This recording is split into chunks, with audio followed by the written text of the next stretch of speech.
From this episode, we'll talk about the cult of the dead, Saqqara, the burial place, the place for the Step Pyramid, will be the most important thing that will introduce to you, but not only the cult of the dead, but major adventure and discoveries.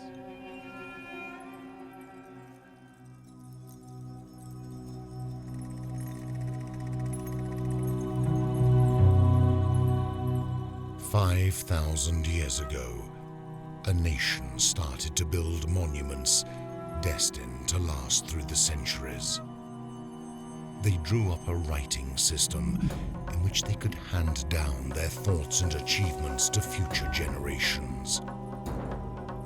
They accomplished tasks in which they could gain hold of eternity. The people of Egypt.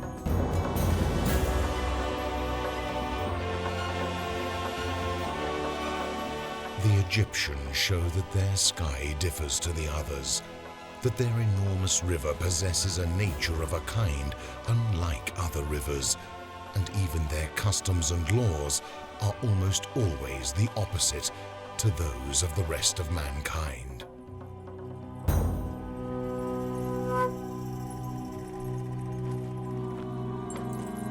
Saqqara could be the most important site in Egypt.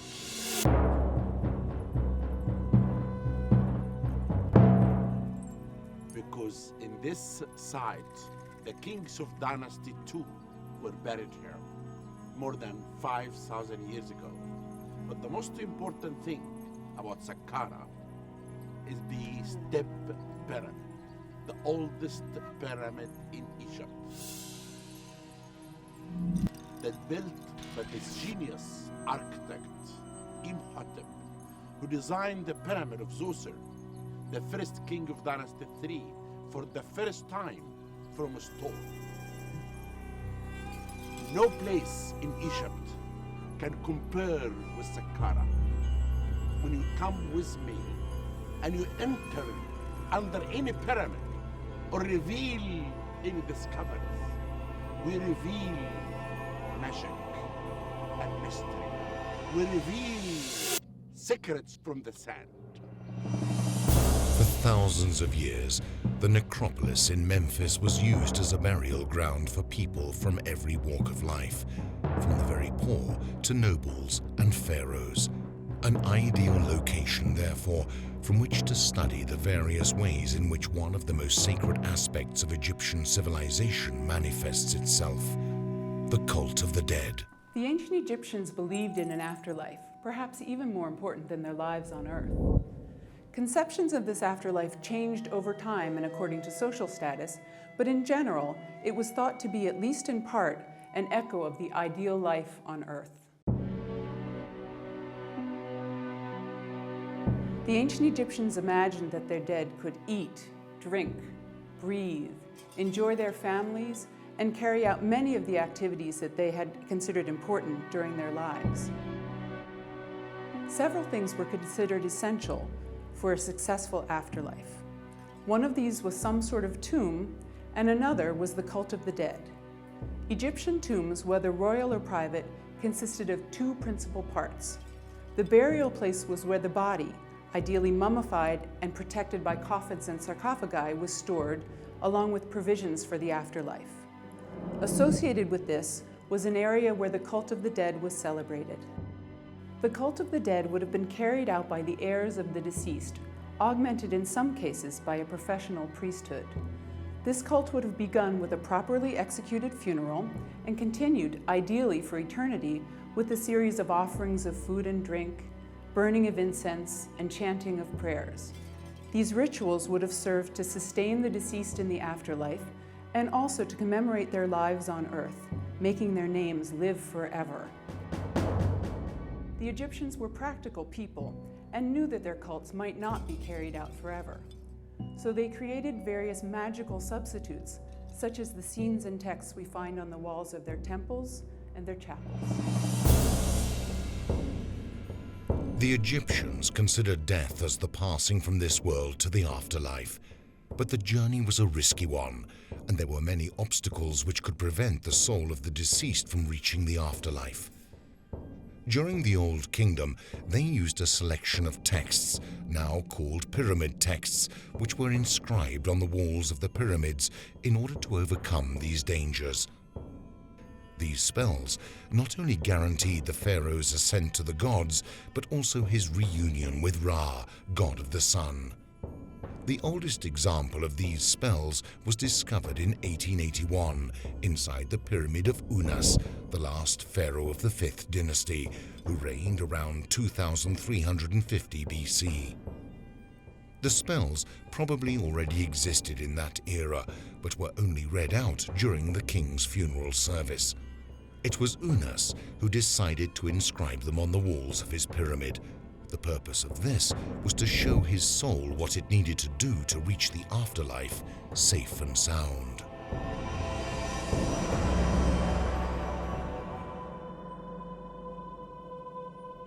During the Middle Kingdom, around 2000 BC, priests decided to actually write these texts on the coffins. From the 18th dynasty onwards, around 1500 BC, they were written down on papyrus scrolls and collected together to form the Book of the Dead. They contained a series of magical and religious spells that would help the soul of the deceased in its journey to the afterlife. But what did the soul find once it arrived in the afterlife? It faced an underworld panel of judges presided over by Osiris, god of the underworld. The fate of the soul in the afterlife was decided here, based on how the deceased had lived his life on earth. The decision was made by means of a scale. If behavior had been immoral and dishonest, the soul was destined to suffer for all eternity. But if life had been irreproachable, the soul would enjoy a happy and eternal continuation of earthly life. Burials of common people have been found at Saqqara, but these date to the later periods of Egyptian history and are mainly just bodies, sometimes in coffins or cartonnage or wrapped in reed mats in pits in the sand. Most of the tombs visible here, such as the one in which I'm standing now, belong to the elite, members of the nobility, officials in the royal administration, leaders of armies and expeditions, and priests. But dominating the site are 16 royal king's pyramids. The most important of these, the first pyramid, the first example of monumental stone architecture in the world, is the Step Pyramid of Djoser. What do we know today about Pharaoh Djoser? In actual fact, very little. Very little information is known about this king, who reigned between 2680 and 2650 BC. His name, however, has been passed down through the centuries thanks to his tomb, the Step Pyramid.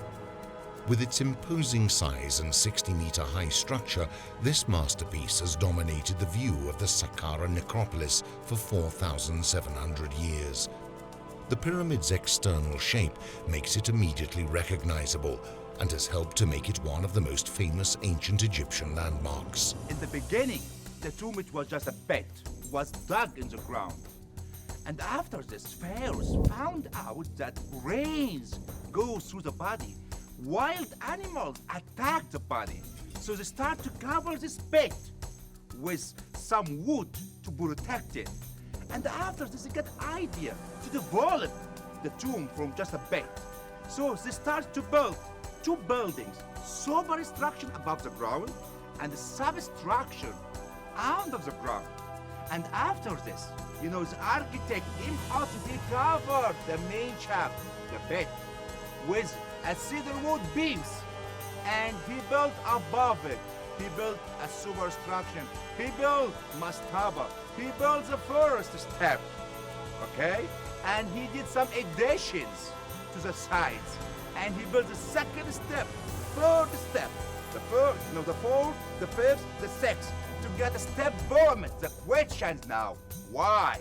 It was a step pyramid for the soul to climb the pyramid, to go to the heaven, to unify with the sun god, Ra. The inside of the structure is worthy of a lot more attention than it has so far received. The passageways run for kilometers underneath the pyramid. For centuries, these were used to deter robbers who risked getting lost in the tunnels. Many were seduced by the promise of riches, and after going inside, could not find their way out again. Few people are now able to enjoy the sight of these intricate underground passageways. No one can believe that we are under the oldest pyramid in Egypt. Once the king lived here. You know, when I come to this place, I really want to say one thing. I want all of us who are listening to me now to remember this man, Imhotep, this genius man who invented the first ceiling made of limestone, who invented the first pillar. And he prepared this pyramid for His Majesty Djoser to be the burial place, to be a place for him to live for eternity. This is really the quest of immortality.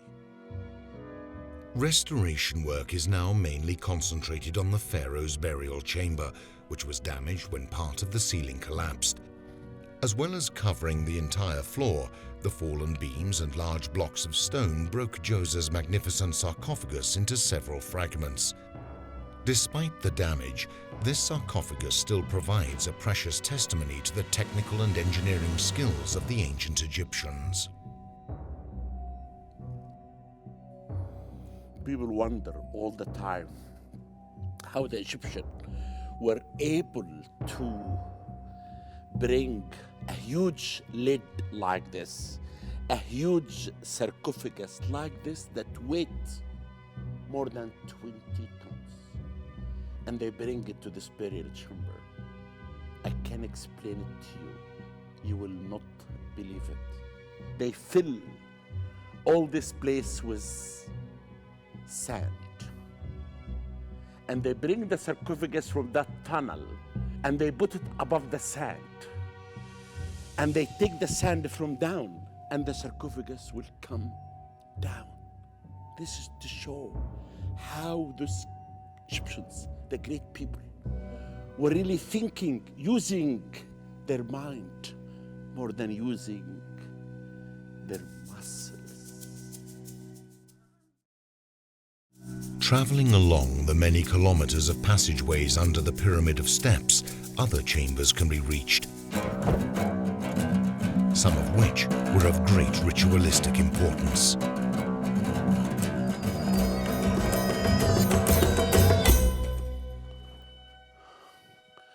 One of the most amazing things that underneath this pyramid found thousands of stone vessels and pottery vessels everywhere.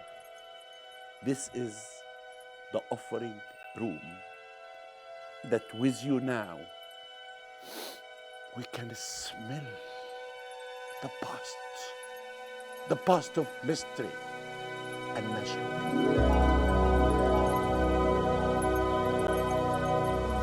What was discovered 30 meters below ground level has once again confirmed the unique position that the Pyramid of Djoser holds within the ancient Egyptian cultural scenario.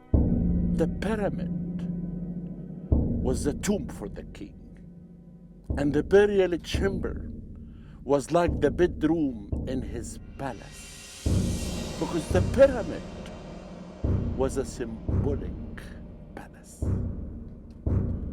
If you go at Giza pyramids, at Abu Sir, Saqqara, everywhere, you only know that queens were buried in small pyramids around the king. We call them subsidiary pyramids or pyramids of queens. But Djoser was the only king who gave permissions to be buried beside him.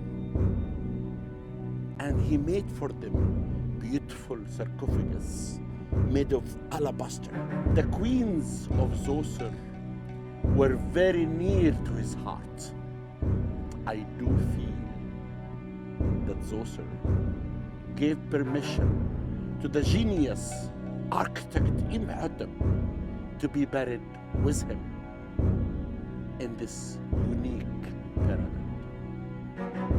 Imhotep was without doubt an ingenious architect and is believed to have been the first person to build using stone.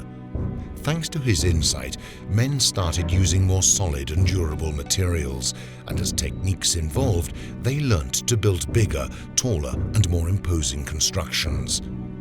The few representations of Imhotep that have been passed down to us conjure up the image of a small but ingenious man. But he was also the founder of Egyptian medicine, and it is this that has possibly earned him his place in history throughout the centuries. Unfortunately, the tomb of Imhotep has never been found. Does this tomb still exist? And what secrets might it be hiding? We archaeologists, all of us, are searching around the pyramid, inside the pyramid. One day, maybe the secrets of the sand will reveal something about this architect. This will be the great discovery of the 21st century. An enigma surrounds both the Step Period of Djoser and the Great Pyramids of Giza, the lack of hieroglyphics. The generally accepted explanation is also the simplest. These are the most ancient pyramids of all, and at the time they were built, it was still not common practice to leave any writings inside. This could have made it difficult to assign the pyramids to their legitimate owners. So how can the archaeologists be so certain that the pyramid belonged to Djoser? Archaeologists found a great discovery for us. They found a banner inscribed by hieroglyphs. We found the name of the king Djoser. Djoser? But in ancient time, his name wasn't Djoser. He was called Neterghet. Neterghet means a divine body. But in the New Kingdom, he was called Djoser.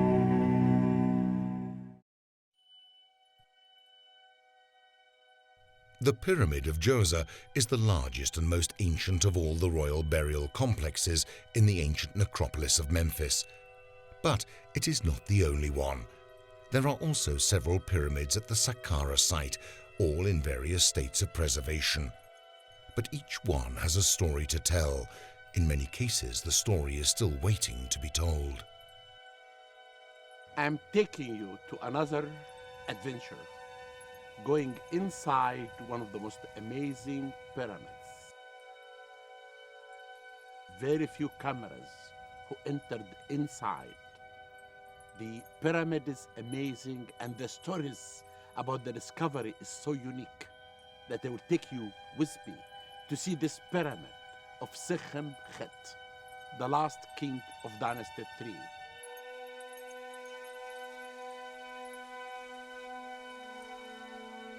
Today, nothing remains of the upper part of the Pyramid of Sekhemkhet, and it is only down to luck that it was discovered by Egyptian archaeologist Zakaria Goneim in 1954.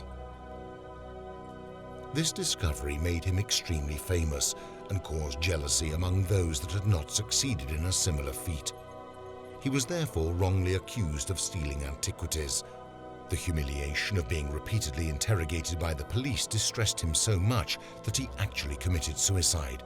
He was later found to be innocent.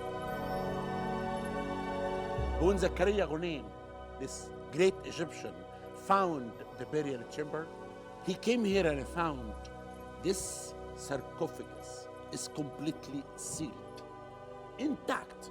No one opened it before. It's made of alabaster. Then the press came here. Hundreds of people came around the sarcophagus. And even Nasser, President Nasser, in that time came in front of all the press.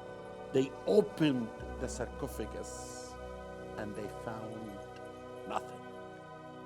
Amazing story to show how archaeologists can be lucky and how many of them can be unlucky. There are also some pyramids at Saqqara that were reserved for the queens. These were mostly the ones who had been honored for being chosen as the pharaoh's favorite wife.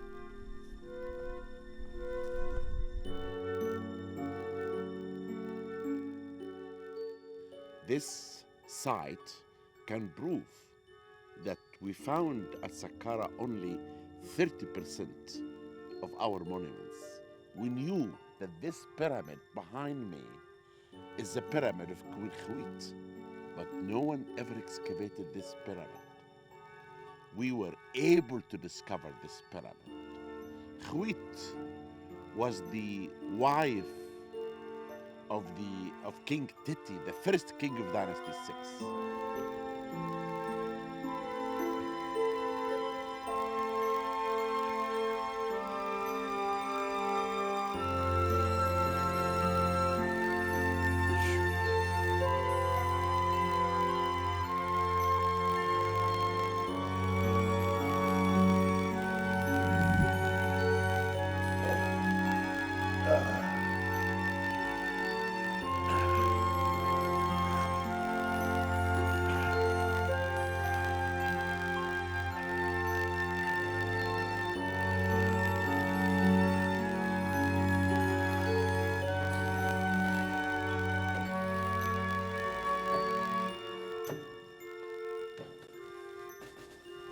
People always discover statues or tombs, but to discover a pyramid, it's amazing. This is one of the most exciting moments in my life. There is no camera ever entered this place. This is the first time for you to learn about thrill and exciting in archaeology. That's really the thrill. How do we learn from taking the sand away? When we entered in the burial chamber, and I saw this big, large granite sarcophagus. It's amazing. Inside, we found remains of a skeleton that I thought that this could be the skeleton of Queen Khwit, the main wife of King Titi, the first king of Dynasty 6.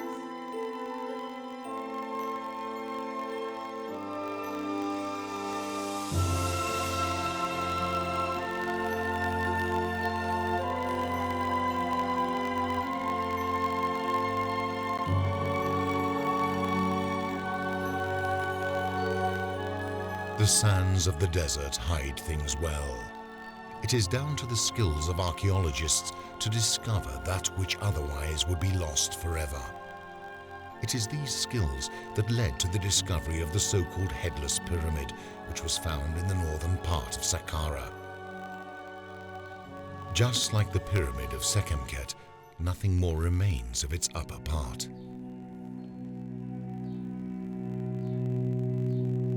From looking at the size of the limestone that the Egyptian used to construct this pyramid, and even looking at the big, huge granite blocks, we can say that this pyramid belonged to Dynasty 5 about 4,400 years ago. This is the most recent discovery happened in Egypt, and I called it the Headless Pyramid.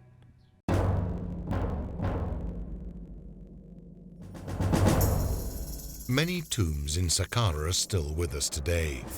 In addition to the pyramids, which were specifically built for the pharaohs, the most interesting tombs were those that belonged to the people who had worked directly for the king and were, when they died, therefore guaranteed treatment worthy of the rich and famous.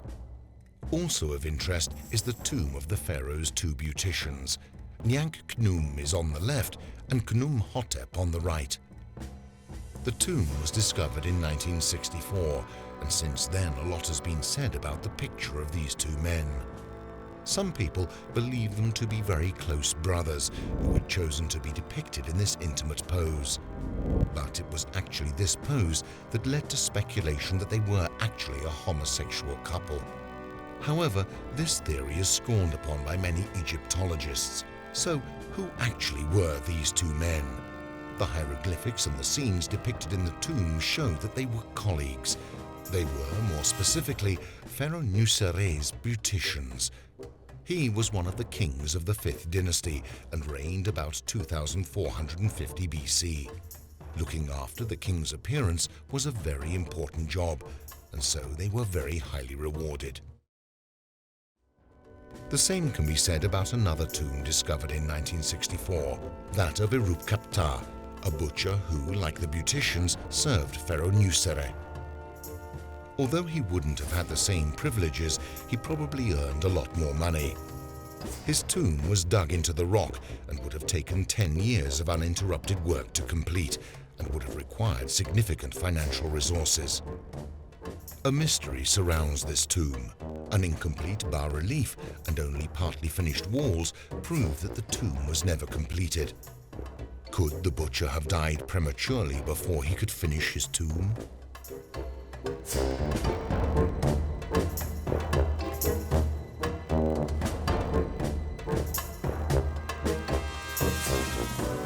Royal dentists were also among the privileged elite group of workers. Their tombs have only recently been discovered thanks to the work of some robbers. They failed in their search for treasures, and the archaeologists were able to bring to light the tombs of Imri and Kammisu. Pharaoh Userkaf was the first king of the 5th dynasty who reigned in about 2500 BC, and it was their job to take care of his teeth. Their tombs were made of mud bricks and were not meant to last forever, unlike those in stone.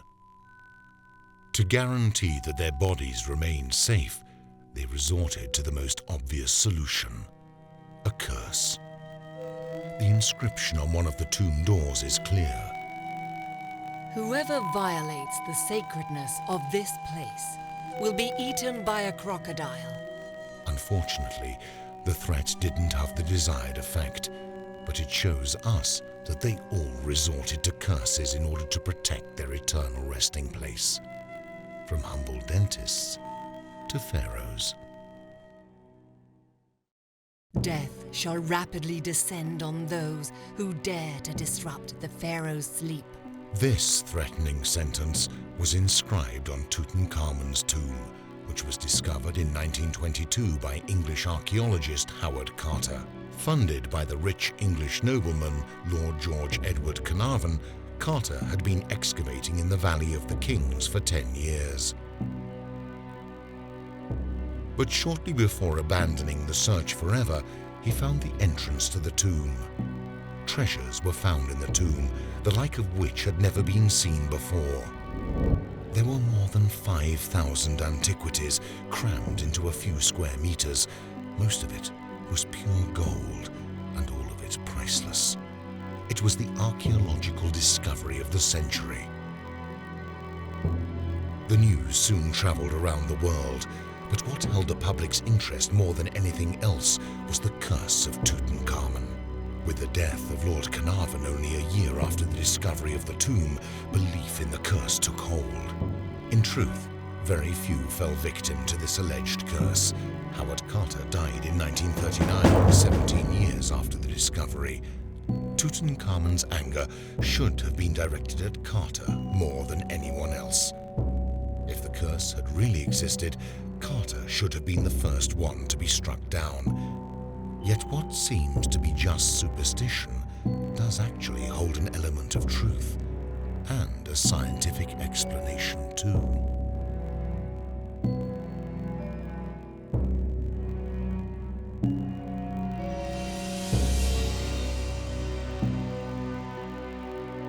Do you believe in curse? Well, it's a long story. I'm gonna tell you about it. You know, in ancient times, pharaohs were using some materials for mummification. By time, those materials poisoned the air of the tomb. So when the people discover a tomb, or archaeologists discover a tomb, they open the burial chamber and go through the burial chamber. They smelt this poison air, so they get cancer or they died. If I'm shaving my beard and we found a tomb, I cannot go inside the tomb because the skin, it will be open. So maybe I got bad, microbes or, a disease or something like this. But nowadays, when we found a tomb, what we're gonna do? We open the burial chamber and I think a candle. If the light of the candle is off, it means the chamber are poisoned. So I have to leave it open for 4 or 3 hours to refresh the air. So this is not connected by curse. It's connected by archaeology, by adventure in archaeology. The purpose of these curses was to protect the deceased, starting with their burial. The tombs were destined to house the bodies of the deceased for all eternity. This was why they were built of stone, unlike houses which were built of mud bricks. But body preservation was also of vital importance, as the Egyptians were convinced that without it they would not be able to live forever in the afterlife. So, they perfected a fascinating technique which in some ways still remains a mystery: mummification. The ritual followed by the priests was very rigorous. They made an incision in the abdomen and removed the internal organs. Lungs, liver, stomach and intestines were removed and preserved in canopic jars. They leave the heart inside because the heart was the place of knowledge. After washing the body with palm wine, the priests inserted natron, a natural salt, silt, sawdust and mud from the Nile, into the abdomen. Then they would smear the body with aromatic oils and completely cover it with natron. This led to the complete dehydration of the body, which was then wrapped in several strips of linen bandages. The whole mummification process took 70 days. It was always believed that the brain was removed from the skull through the nose using long metal hooks. A recent discovery has shown that this wasn't always the case. From the CT scan of the mummies that I did at the Cairo Museum, on my search for Queen Hatshepsut, I found they leave the brain inside. The ancient Egyptians' cult of the dead also manifested itself through their religious respect for certain animals. They were treated as equals to the pharaohs and gods, both in life and death. The ancient Egyptians thought that many animals were sacred, and they were all associated with different gods. So cows and bulls were sacred, you have crocodiles that are sacred, and even things that are very small, like scarab beetles, are sacred animals for the ancient Egyptians. The Egyptians considered certain animals more sacred than others because they were associated with important gods. So they would take the important aspects of a particular animal and tie it in with a divinity. So you have, for example, the sun god, Re. He was associated with all kinds of eagles or hawks because they, of course, fly up very high in the sky, are very powerful, and the color of their feathers is a lot like a hawk as well, and the sun, so that sort of ties in together. There are some animals, of course, who are mummified in a way that is very different to that of humans, and those are primarily birds, because we have thousands and thousands of votive ibis mummies, and also many hawk mummies. And these are not made by the usual way of mummification, but instead they would take the bird and dip it into a vat of boiling resin or pitch or bitumen, and then just take this and wrap it up, and that would be its mummification. With animal mummies, you have sacred animals who are supposed to have had the spirit of a god in their bodies when they lived, and when they die, the spirit of the god moves on to the body of a different animal of the same species. And these animals were very carefully treated and mummified because they were supposed to be divines on earth. And then, of course, they were buried. And they were buried in grand ways because they have huge stone sarcophagi. And then they're buried in these catacombs where you have passageways lined with chambers which contain the sarcophagi and sometimes grave goods. So things like the Serapeum at Saqqara or the sacred animal necropolis, which tunnels for several kilometers under the Saqqara plateau. You have these underground tunnels which are full with animal mummies.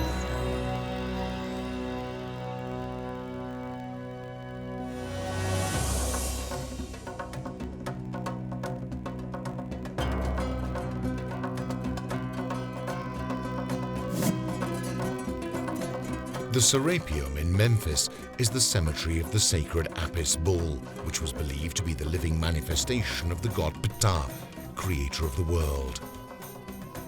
In 1850, Auguste Mariette was sent to Egypt by the Louvre Museum. During a visit to Saqqara, he noticed the head of a sphinx jutting out of the sand and linked it to others seen in Alexandria and Cairo. And suddenly, he just knew. He had found the Sphinx-lined avenue. It was 8 kilometers long and used by the priests to take the mummified body of Apis from the Temple of Mummification in Memphis to the Serapeum. Because of problems with funding and red tape, a year passed before Mariette could enter the Serapeum. He silently inspected the chambers by torchlight, followed behind by his assistants, and came across 24 huge sarcophagi. He realized that they had all been desecrated and emptied of their treasures and mummies, except for 2. In order to open them, he took drastic measures, dynamite. The 2 coffins were damaged, but Mariette achieved his aim. Through the opening created by the explosion, he could see what they contained, jewels and ornaments. Building work for the Serapeum began around 1400 BC, during the reign of Amenhotep II, a king of the 18th dynasty.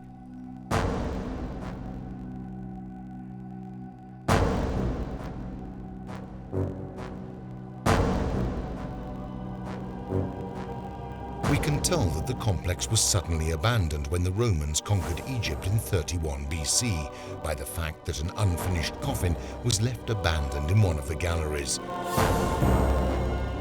God Apis had fallen into decline. New gods were to take his place.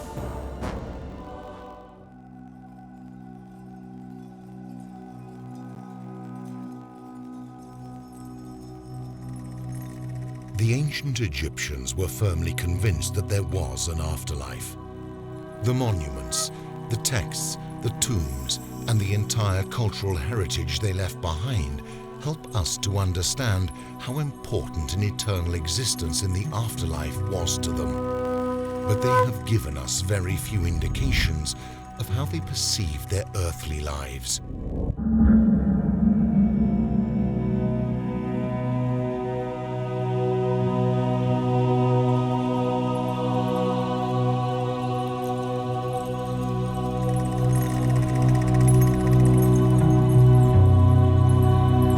A mystery lasting more than 3,200 years, thanks to the courage and intuition of one man, became the greatest archaeological discovery of the century.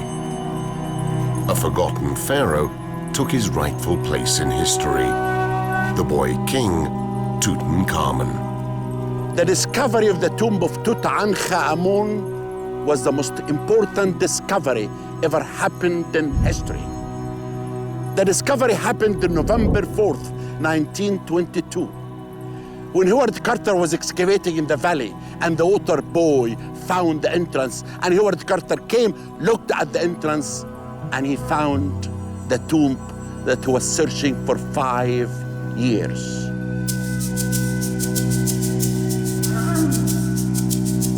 On the 4th of November 1922, the English archaeologist Howard Carter unearthed the 16 steps of the stairway which led to Tutankhamun's tomb. The tomb was intact. Nobody had yet violated it. But only 22 days later did Carter realize the importance of his discovery. The 26th of November was the crucial day, the best day of my life, such that I could never hope to live another one like it. Halfway through the afternoon, about 10 meters after the first door, a second one was discovered. The seal markings here were less clear, but Tutankhamun's seal and that of the royal necropolis were still distinguishable. Soon, all would be clarified. It was sufficient to break down the walled door to find the answers to all our questions.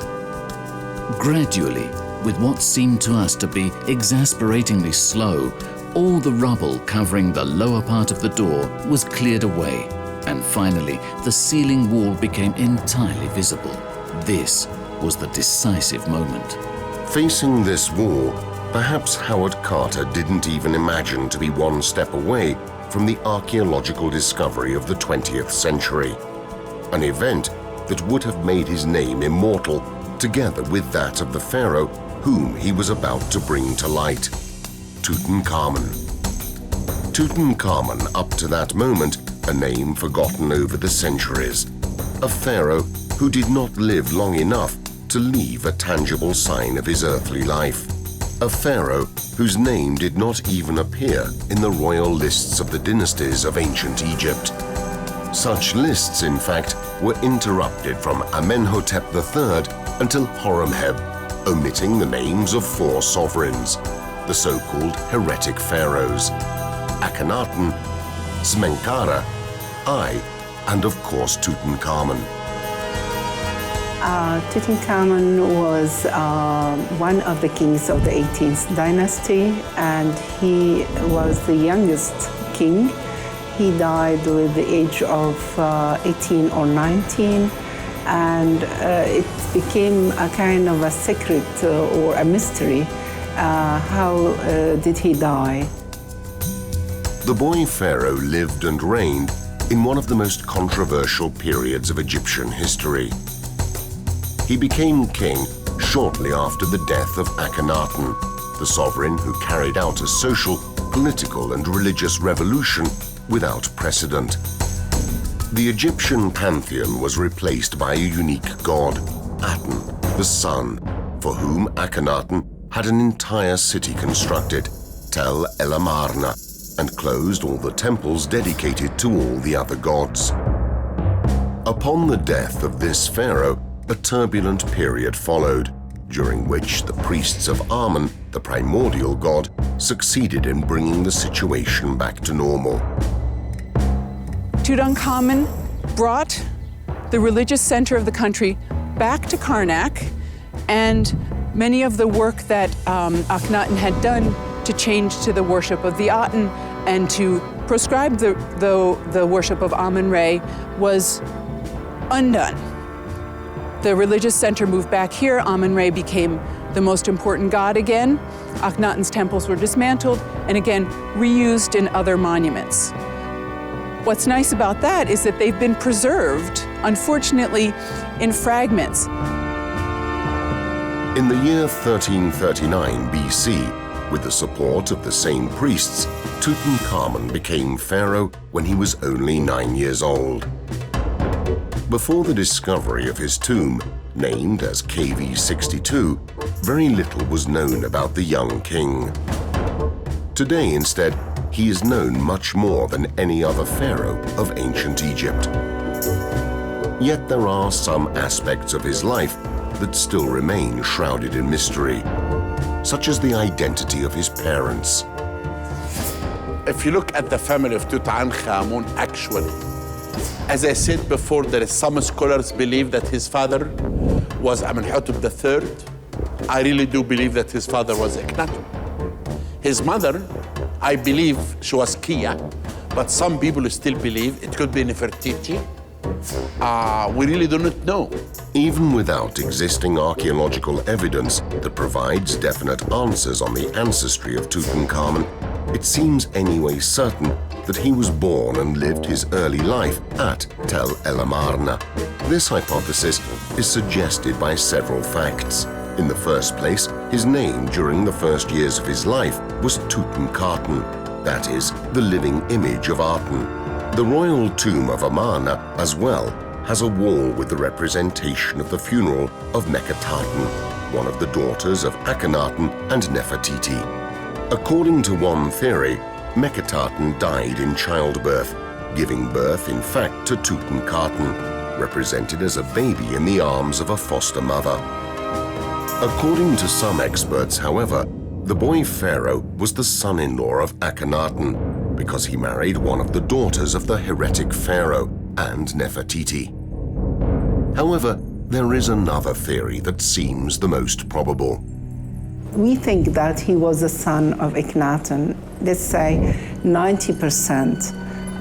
All the evidence we have can tell us that he was one of the children of Akhenaten. We know that Akhenaten had only 6 daughters from the very famous queen Nefertiti, and he didn't have any son from Nefertiti. That's why he had a secondary wife.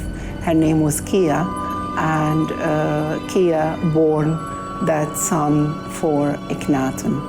The young Tutankhamun, it seemed, married his stepsister. The only certainty is that the boy was crowned at Tel El Amarna, but quickly abandoned that city to return to Thebes, where he changed his name to Tutankhamun, the living image of Amun. Tutankhamun's occupation of the city must have been quite short. No changes to the names in the temples were made to record his presence, and the highest year date on any document we have from here, they're mainly jar labels, is to a year 2. And the next thing we know is that Tutankhamun is at Memphis issuing a decree which rejects, by implication, all that Akhenaten has stood for, all that he has done, and is restoring the temples. And in that decree, one knows that the Amarna period is over. And it must be just a very small number of years between Akhenaten's death and this formal rejection by Tutankhamun. That is the interval that represents the end of the Amarna period, maybe no more than 3 or 4 years.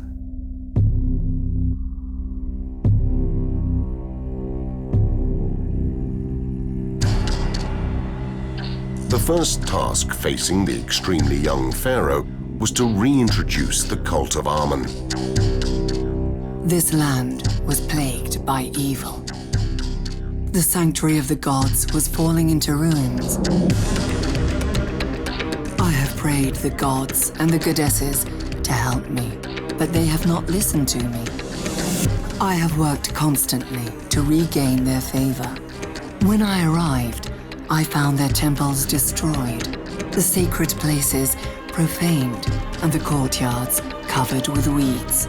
I have rebuilt their sanctuaries, I have renovated the temples, and I have rendered them many very precious gifts. I have created the statues of the gods in gold, and have inlaid them with lapis lazuli and many precious stones. The reintroduction of the cult of Amun was a very important decision that Tutankhamun could not take on his own. After Akhenaten died and the court returned to Thebes, the cult of Amun-Re again became extremely powerful. The very young age of Tutankhamun permitted the priests of Amun to exercise their influence on him and to reappropriate that power that had been taken away from them by Akhenaten. This restoration was followed by the return to Thebes as the religious capital of the realm. In the great temple complex of Amun-Ra at Karnak, he had built the Grand Avenue flanked by sphinxes with ram's heads, which connected the temple of Amun with that of Mut, his divine wife. In addition, he reintroduced the antique feast of Opet, that was the most solemn celebration of the devotion to the Theban triad, formed by Amun, Mut, and Khonsu. At Luxor, instead, he had erected a statue of himself with his own wife, later credited to Ramses II. However, it is not far from the statue that the activity of Tutankhamun in public works reached its climax. We're standing in the processional colonnade of the Luxor Temple, which had been begun under Amenhotep III and then abandoned under Akhenaten. This stands as testimony to Tutankhamun's devotion to Amun-Re as he completed much of its beautiful decoration. In spite of his great fame, Tutankhamun created very little. His reign lasted only 10 years. He died before he was 20.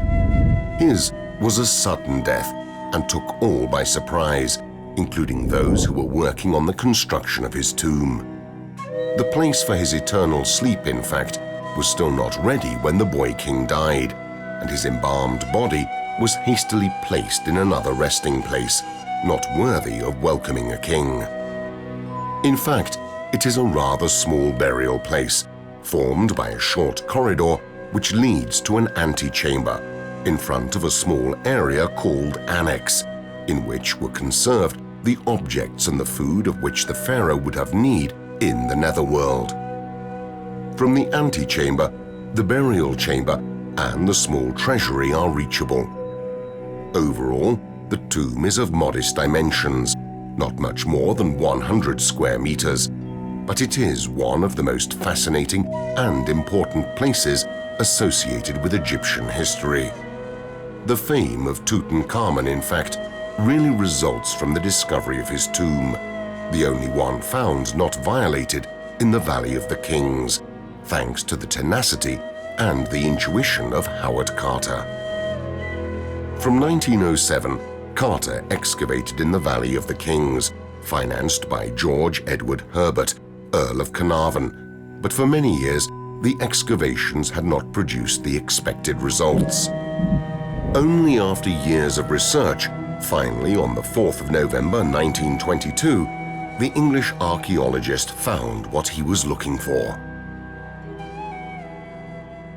And this day, Carter came to the site and he found all the workmen silent, no talking, and the foreman of the workmen came to him and told him, "We found something you should see."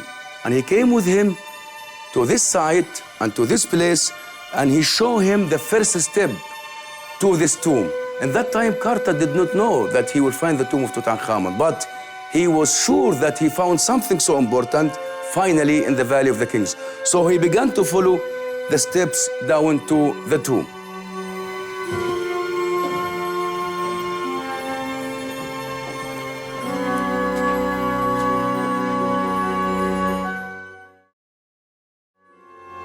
After he finished the cleaning of this staircase, he came to this entrance and he found that it is plastered and it has the seals of the necropolis of the Valley of the Kings.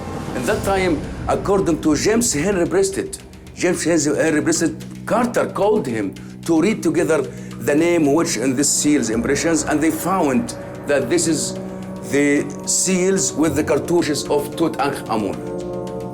So he began to recognize that this is the tomb of Tutankhamun. But he found also two seals.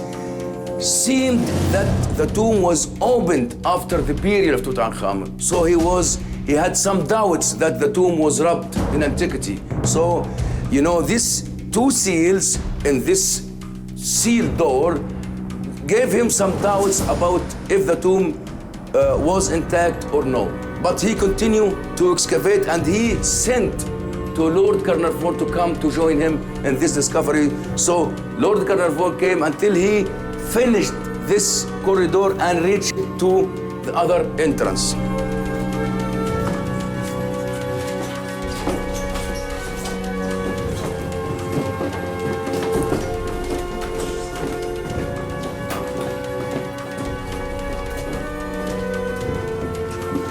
Until he came here, all this entrance was closed and sealed also with the names of Tutankhamun.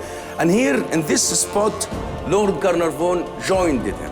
And they began to break down these seals or this door to see what's inside it. And Carter light a candle to see what's inside. And Lord Carnarvon asked him, "What do you see? What do you see?" And he said, "I see the glimpse of the gold inside this tomb. It means that the tomb was intact in that time when they first saw it.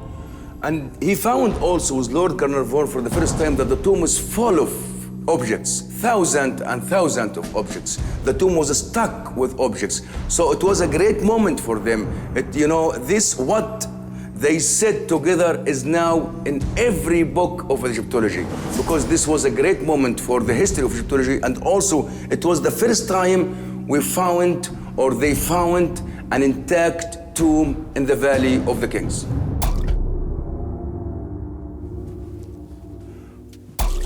When Carter finished opening the doorway of this chamber or antechamber, he found that this room is full of stuck of thousands and thousands of objects. Most of them are gilded and made of precious and semi-precious stones, and everything was arranged and was wrapped very well, preparing to accompany the king in his journey in the afterlife. In 1927, they began to work toward the west until they reached here. A big wall was here. There was a big wall, and there was an entrance sealed with the cartouches of Tutankhamun. Carter had arrived at a crucial point. The antechamber was practically cleared, and he was now able to break down the wall that still separated him from the burial chamber, where he hoped to find the mummy of the pharaoh still intact. With extreme care, I broke down the plaster and began to pull out the small stones that formed the upper layer of the wall. The desire to stop and glance inside was irresistible, and when, after about 10 minutes, the hole was large enough to look inside, I inserted an electric torch. Its light revealed to me an astounding spectacle. The 20 people who were in the tomb with Carter asked him if he could see anything, and the archaeologist replied, "Yes, wonderful things." At about a meter from the door, stretched in every direction, enough to block the entrance of the chamber, was erected what was a wall of solid gold. He found the glimpse of the gold shining in his face, because the shrines, the wooden gilded shrines which was covering the sarcophagus of the king, was just behind or beyond this wall, and they began to lift the shrines, 6 shrines, systematically, step by step, until they reached this beautiful quartzite sarcophagus. And after that, it took time from him to find the scaffolds to lift the lid of the sarcophagus. Once he lifted the lid of the sarcophagus, he began to find the outer sarcophagus, which was made of solid gold. Then after he opened it, he found another sarcophagus there, which was made of gilded wood with gilded gold. And when he lifted, he faced the mummy itself. In spite of the reduced dimensions, the tomb conserves representations which have much to tell. Look from the beginning. You can see the funeral. They're bringing the mummy of Tutankhamun in a shrine. And they are bringing the mummy to the tomb. And after that, you have the high priest, who became the king of Egypt, opening the mouth of Tutankhamun as Osiris, telling him, "I open your mouth, then you can eat. I open your eyes, then you can see. I open your nose, then you can smell in the afterlife, and you become a king." And after that, you have seen of Tutankhamun with goddesses, especially Hathor, the goddess of beauty and love, and Osiris. Look, they're holding him with love and affection. Osiris telling him, "Come to my kingdom. You become one of us. You became a god." And Hathor, as Isis, his mother, is holding him with love. And another one scene and 1 hour from the book of the Imidwat, what is in the netherworld. Then we see Anubis is also blessing Tutankhamun. Very little scenes, but very important, can show to us that Osiris accepted King Tut, who's resting under the golden coffins, to live for eternity. The news of the discovery went rapidly round the world and was made even more sensational by a presumed curse which seemed to strike those who had participated in it. It seems, in fact, that in the burial chamber was found an earthenware tablet that later disappeared, with an explicit and worrying inscription. The wings of death will strike whoever disturbs the sleep of the Pharaoh. The news items at the time reported different versions of the curse, but all were in agreement in blaming any unfortunate event on the anger of the Pharaoh, whose eternal sleep had been disturbed after almost 33 centuries. What gave birth to the legend was the unfortunate sudden death of Lord Carnarvon a few months after the discovery. In the following years, different accidents happened to some of the people associated, even indirectly, with those who took part in opening the tomb. For this reason, many newspapers realized that the curse was more fascinating news than the discovery itself, and contributed to fostering it by collecting every rumor. Still today, the curse continues to make news. I took the mummy and I put it inside the CAT scan machine. What's amazing, after I put the body of King Tut inside the CAT scan machine, the machine was stopped. They began to think there is something could be called the curse of the Pharaohs, or the curse of Tutankhamun. Why the machine stopped? In spite of the fact that the tomb was of limited size, 5,398 gold and silver objects were packed into it. The greatest treasure ever discovered. These beautiful artifacts at the Cairo Museum capture the hearts of everyone. Each artifact can tell us the story, his diet. He loved beer. We had many jars of beers. He was interested in eating. We had many evidence about the food and the diet that he ate. The tomb can teach us a lot really about this golden boy.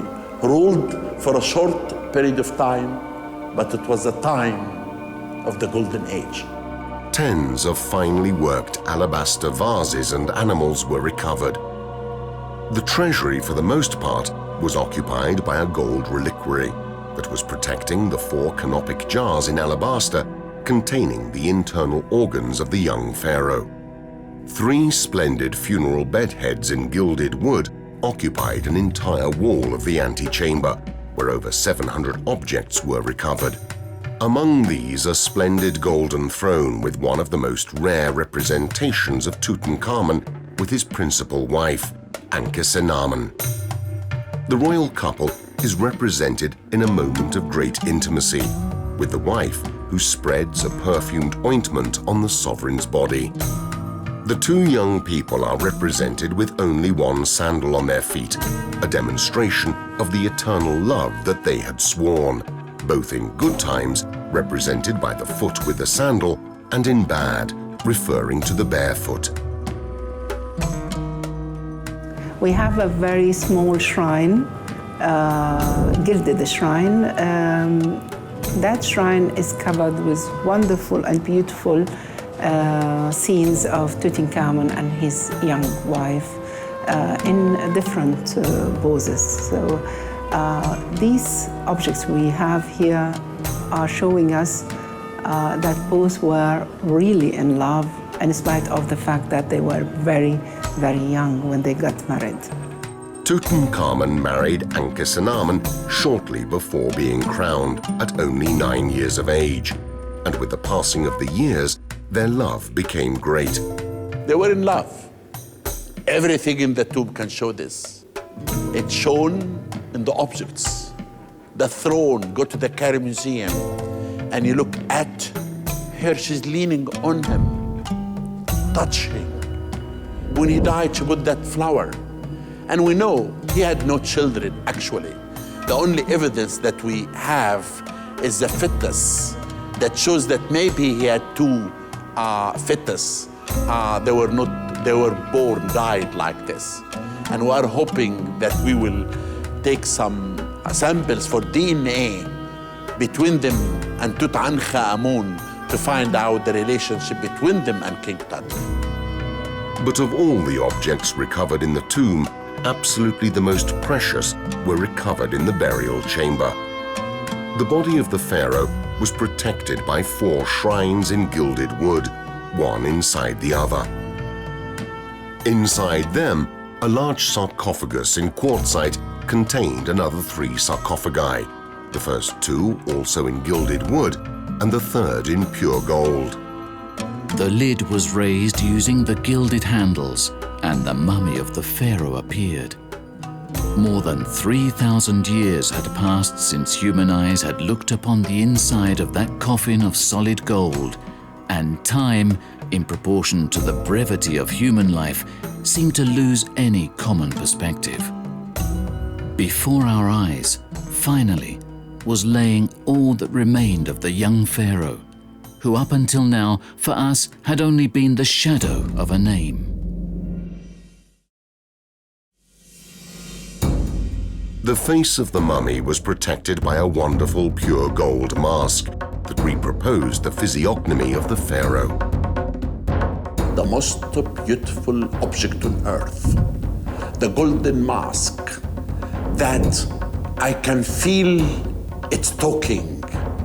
I can feel when I look at it, the face and the eyes as if it's alive. On the back of the mask, a verse of the text of the sarcophagi was engraved that had to accompany the journey of the pharaoh in the afterlife.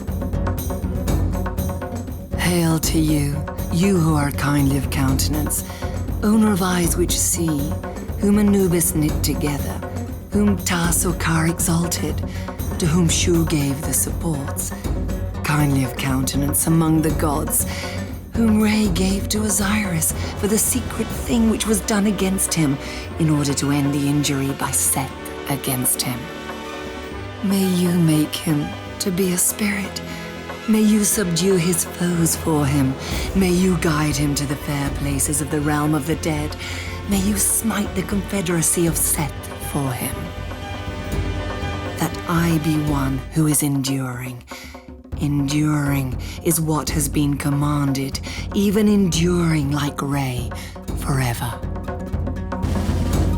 To remove the mask from the face of the pharaoh was not an easy task, and Carter became aware of this very quickly. He tried to take the mask out. He couldn't, because the mask was completely tied on the body of the mummy. He had to take the mummy out from the tomb, put it under the sun. It never melted. He could not take the mask out. Then he took the mummy inside the tomb of Seti II, and they brought tools with fire, and they took the golden mask out, and this is how Howard Carter damaged the mummy completely to 18 pieces.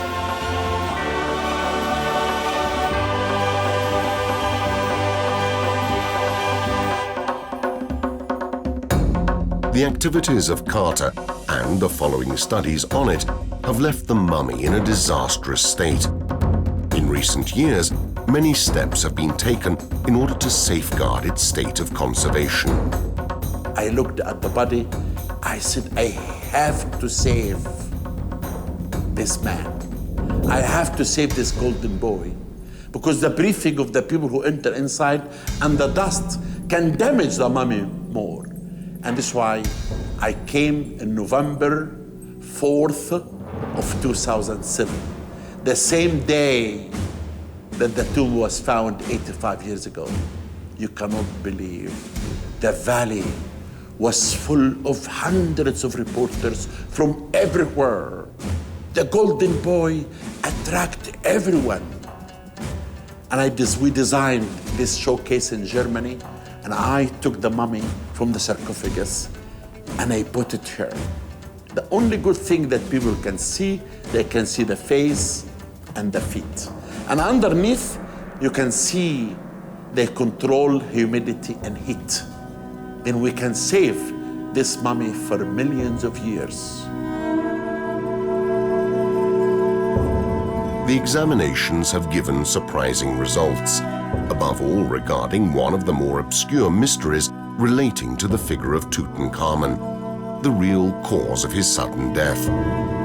For decades, the most accredited theory was that of homicide. But today, the analyses carried out by the Supreme Council of Antiquities with the most advanced technological means have demonstrated that he died as the result of a simple accident.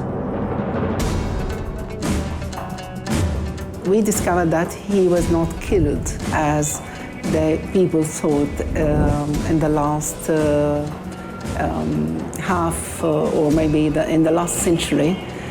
People thought that he was killed because after some investigations at that time, they found a kind of a wound in his skull, but this doesn't cause any death.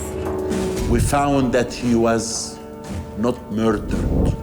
Because that hole in the back of the head, the CAT scan machine showed that was made in Dynasty 18 by the Pharaohs, who made the mummification to put the liquid inside the body.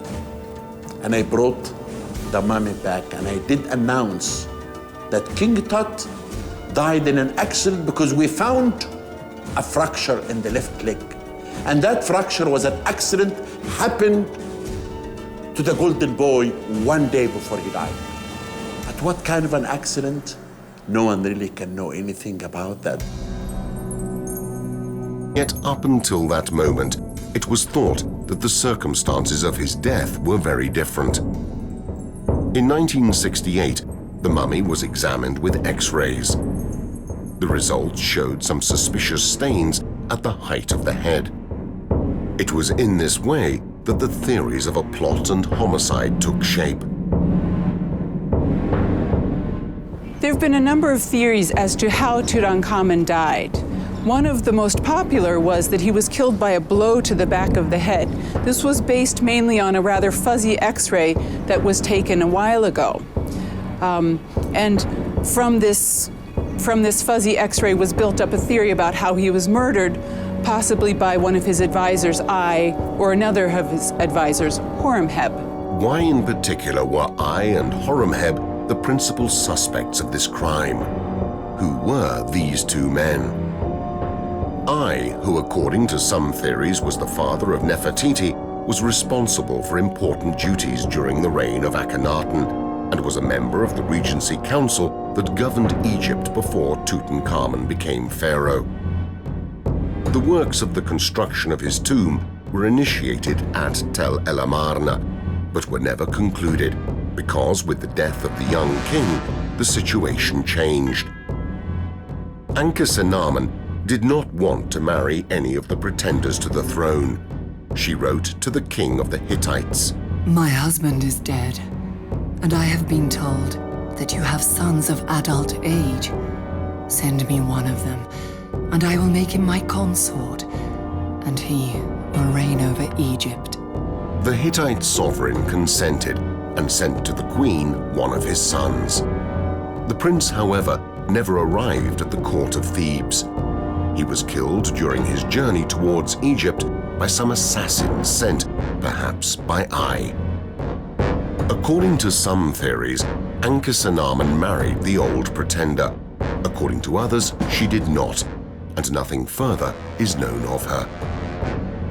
The only certainty is that Ai, even though he was not of royal blood, became the 11th pharaoh of the 18th dynasty. At 70 years of age, he succeeded in this way in satisfying his greatest ambition. Ai built himself a splendid tomb in the Valley of the Kings, the KV-23, where he was buried on his death, only 4 years after his access to the throne. His successor was Horemheb, who, like Ai, became pharaoh while not being of royal blood. He was a general and one of the most important men at the time of the end of the 18th dynasty. He participated in the Regency Council that elected the boy Tutankhamun to be pharaoh, and was one of those that struggled for power at the death of the same. Also for Horemheb, 2 tombs are conserved. Before he became king, he had already started the construction of a magnificent tomb in the ancient necropolis of Saqqara. Horemheb prepared for him a tomb in Saqqara, in Memphis necropolis. Tomb which became bigger and bigger with courtyards, with new pylons. When he became a king, he had to make a choice. This tomb couldn't work well for the new king because the kings were buried in the Valley of the Kings, in Thebes, in Luxor. So I, when he became king, prepared for him a tomb in Thebes. By the way, I had maybe a tomb in Saqqara also, still to be discovered. And Horemheb, it's the same. He made a beautiful tomb for him in the Valley of the Kings. The tomb of Horemheb in the Valley of the Kings, denominated KV 57, seems to be unfinished. The walls of the funeral chamber, in fact, are decorated with scenes in relief left in various stages of completion. However, they are very useful in understanding the process which the artists employed to obtain this type of decoration. Overall, the tomb of Horemheb is one of the largest in all the Valley of the Kings, and it is really twice the size of that of his predecessor I, the scheming courtier who became pharaoh on the death of Tutankhamun. But really, the tomb of I hides another further mystery. In fact, it seems it was originally designed for Tutankhamun, but on the sudden death of the young pharaoh, the ancient vizier would have buried him in the tomb destined for himself, because it was now finished.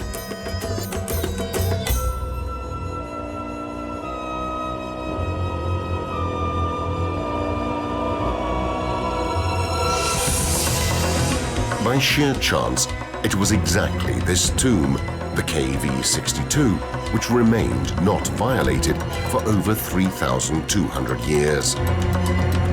If there had not been a similar set of circumstances, today, perhaps it would not be Tutankhamun, the most famous pharaoh in history. And it would not be his mummy, recently exposed in a glass showcase in the most famous tomb in the world.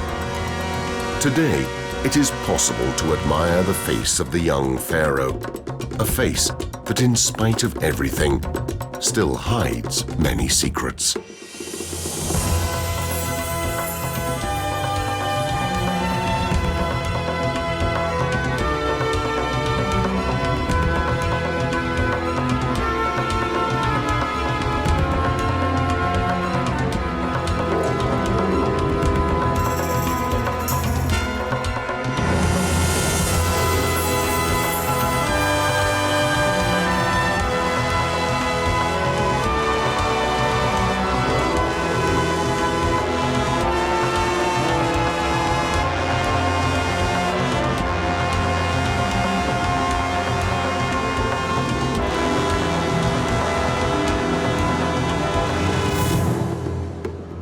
Soon we'll compare the DNA of the golden boy with the skeleton of Akhenaten, and we'll be able to discover the other family of Tutankhamun. The golden boy will never stop his mystery, but I always say that the mystery and the magic of Tutankhamun will never end. It will continue. The mystery of the life of Tutankhamun still escapes us. The shadows move, but the darkness never clears completely.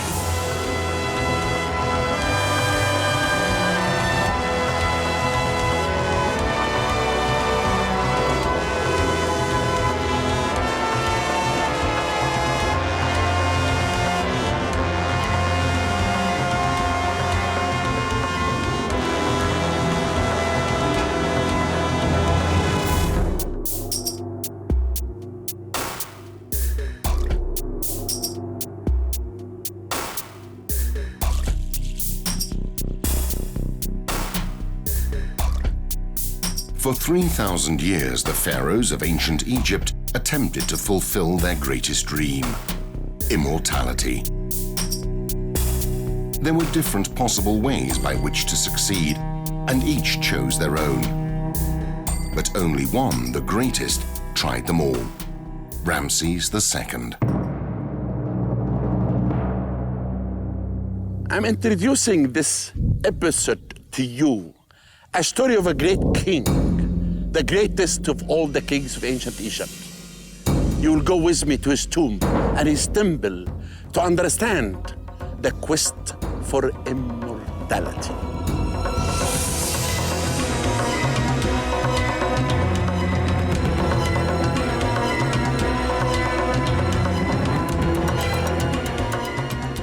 It took just 3,000 years for the Egyptian civilization to come into being, reach its peak, and fall into decline. It did, nevertheless, succeed in preserving much of its ancient splendor and history, handed down through its monuments, knowledge, and men. However, we cannot describe all as simple men. Some should be considered gods. The Pharaohs.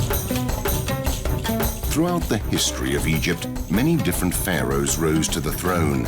Many left no real trace of their existence. Some achieved great feats. Few left proof of truly exceptional works, and only one succeeded in tasks worthy of a god. Ramses II.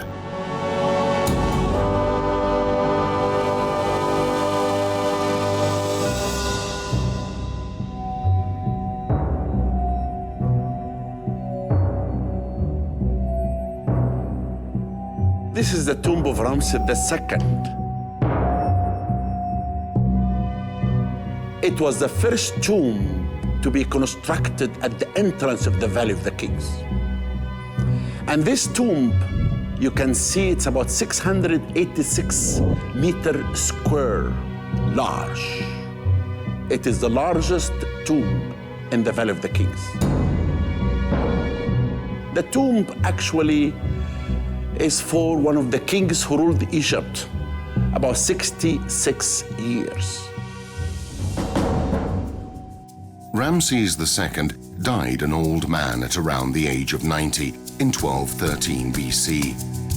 As was the custom of such an important figure, he had a tomb built worthy of his importance, a place to preserve his body for all eternity.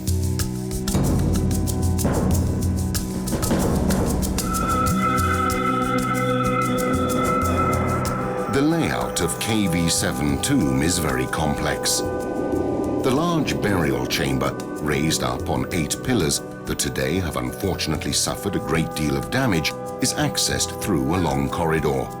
A number of secondary rooms lead off from the main chamber. Here, the mummified corpse of Ramses II was laid to rest undisturbed forever. The tomb was, therefore, the most secret place there could be, a place that no one should or would ever be able to enter. And yet the life and work of Ramses II was characterized by an impressive demonstration of his own personality. Each and every action, whether political, religious, social, or economical, served his own propaganda purpose.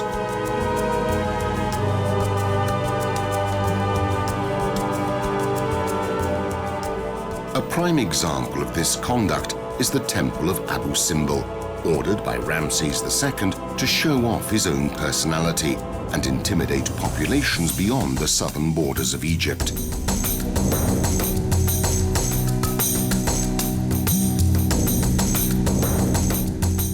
The sheer size of the temple is striking. The facade alone stands 33 meters high and 38 meters wide, and is enhanced by 4 enormous seated statues of Ramses, each more than 20 meters tall. And yet time waits for no man. Over the centuries, the temple was forgotten and covered over by sand from the desert, where it remained undisturbed until 1813, when it was rediscovered by the Swiss explorer Jean-Louis Burckhardt. It was the Italian Giovanni Belzoni, however, in 1817, who began removing the sand and first reached the entrance.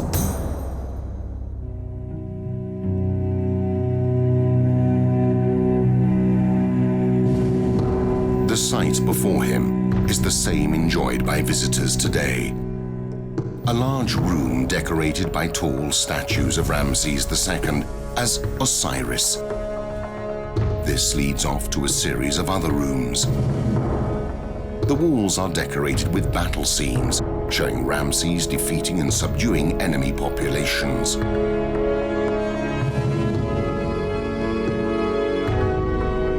At the bottom, we find the Holy of the Holiest, the most sacred place of all. Here, 4 statues sit representing the pharaoh amidst the 3 gods to whom the temple is dedicated: Ra, Horakti, Amon, and Ptah. Well, the people considered him as a god, and he himself reclaimed that he is one of the gods. And you can see this very clear at the temple of Abu Simbel.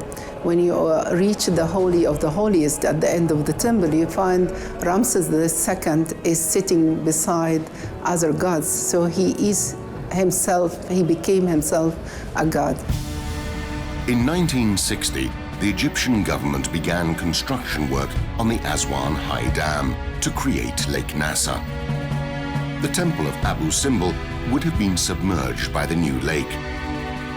It was therefore decided that it should be saved, leading to the incredible feat sometime between 1964 and 1968, in which the 2 temples were dismantled into 1,500 blocks and rebuilt 65 meters higher up, to absolute perfection.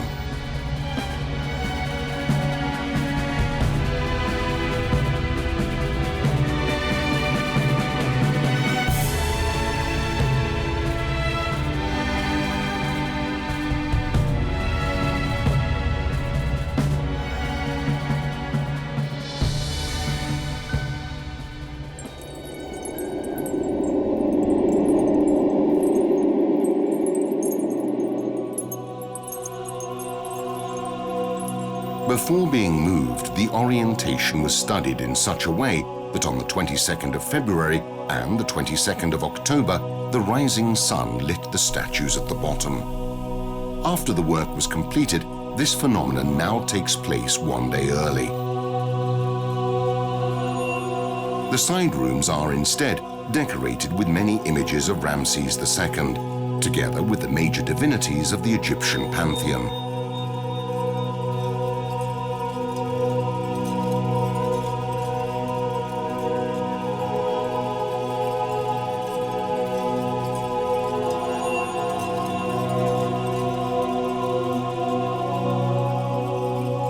Ramses had a smaller temple built next to the main one, which was devoted to Hathor, goddess of love, and his wife, Nefertari. Although smaller in size, it remains extremely important. This is the only Egyptian temple to be devoted to a queen.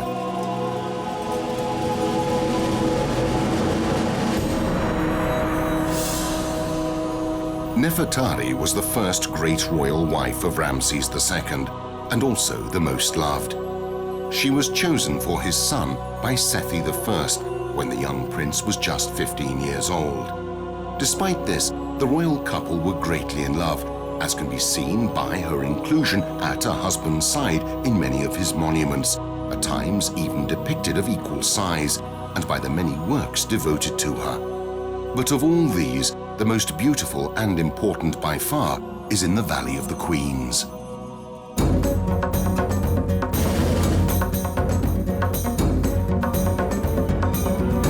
This desolate wadi is the Valley of the Queens, one of the royal burial grounds of the New Kingdom. Ramses II used this valley for the burial of his beloved mother Tuya, as well as for the burials of some of his great royal wives. Of these tombs, the most beautiful by far is that of his first and most favored queen, Nefertari.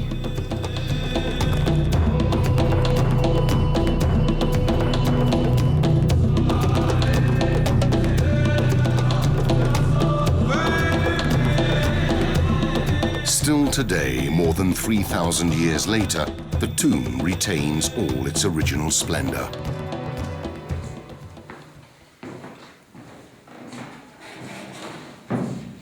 The tomb of Nefertari is considered by many the most beautiful tomb in the Theban necropolis. And I, for one, would not argue. It is truly incredible.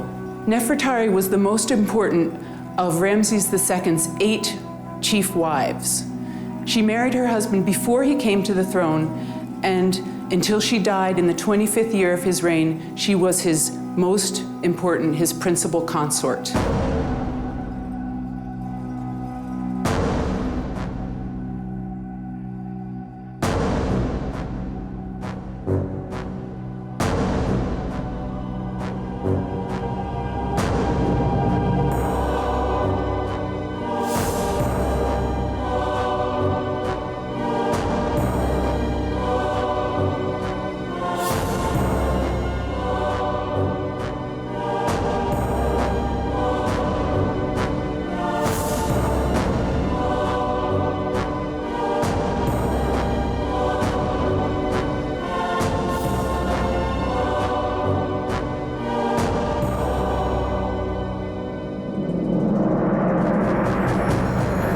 We can look at some of the beautiful scenes here.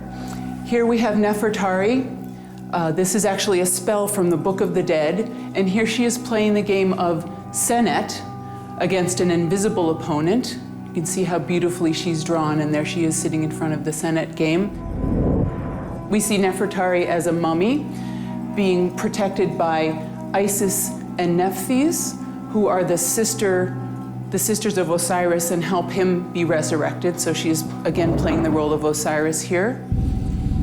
Here she is as Osiris. Nefertari wears this red ribbon around her waist, and here she is as Osiris, again wearing this red ribbon. And you can also see this sort of feminine form of Osiris here. Normally Osiris is male, he's the king of the dead. He's the king of the netherworld, but here Nefertari is becoming Osiris. And now we'll go down to the netherworld. The tomb itself is a representation of the netherworld, so we will go down into the netherworld.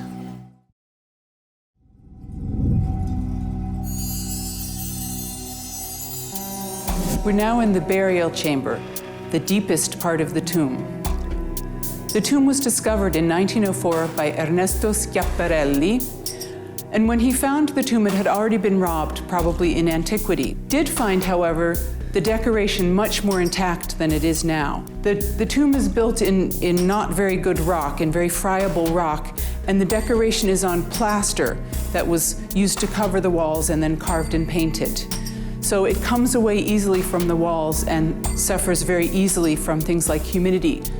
The decoration of the burial chamber is dedicated to Nefertari's interaction with various gods and goddesses, and also scenes and texts from the Book of the Dead.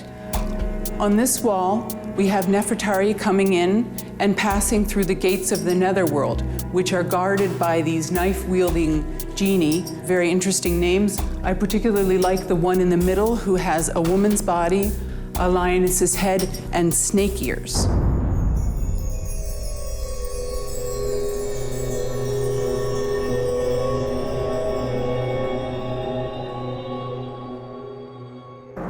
The decoration in this side chamber is extremely well preserved and well worth looking at. Here we have some beautiful representations of Nefertari herself and a gallery of some of the most important gods in the Egyptian pantheon. We begin here with Nefertari, beautifully attired in a flowing white garment, the red belt around her waist, the vulture headdress that identifies her as a queen and a queen mother, jewelry, rouge on her cheeks. She's really just beautiful. Making offerings to the god Ptah, the patron god of Memphis and the god of artisans. Then coming around here, we have another similar and equally beautiful representation of Nefertari again. Here she's with the god Thoth, the god of wisdom, the god of writing. So here on the back wall, we have some beautiful scenes of Nefertari offering to some other gods. Here we have Nefertari offering to the god Osiris, king of the netherworld, and these 4 little guys are the 4 sons of Horus. And here we have Nefertari making offerings, the same type of offering table, to the god Atum, the great creator god of Heliopolis, who wears the red and the white crown of a united Egypt.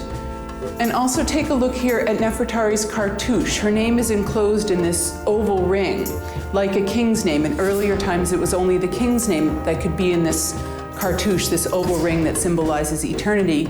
By this time, important queens' names could also be put in cartouches.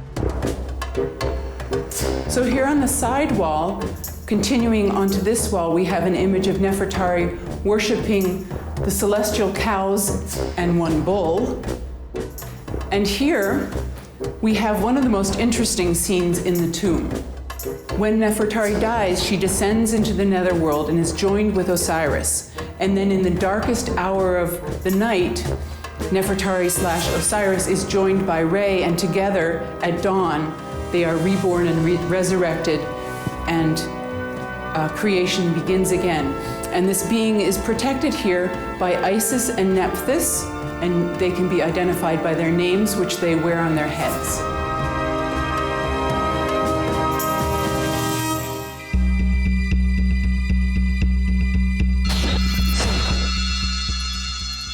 Ramses II imposed the cult of his personality in many different ways.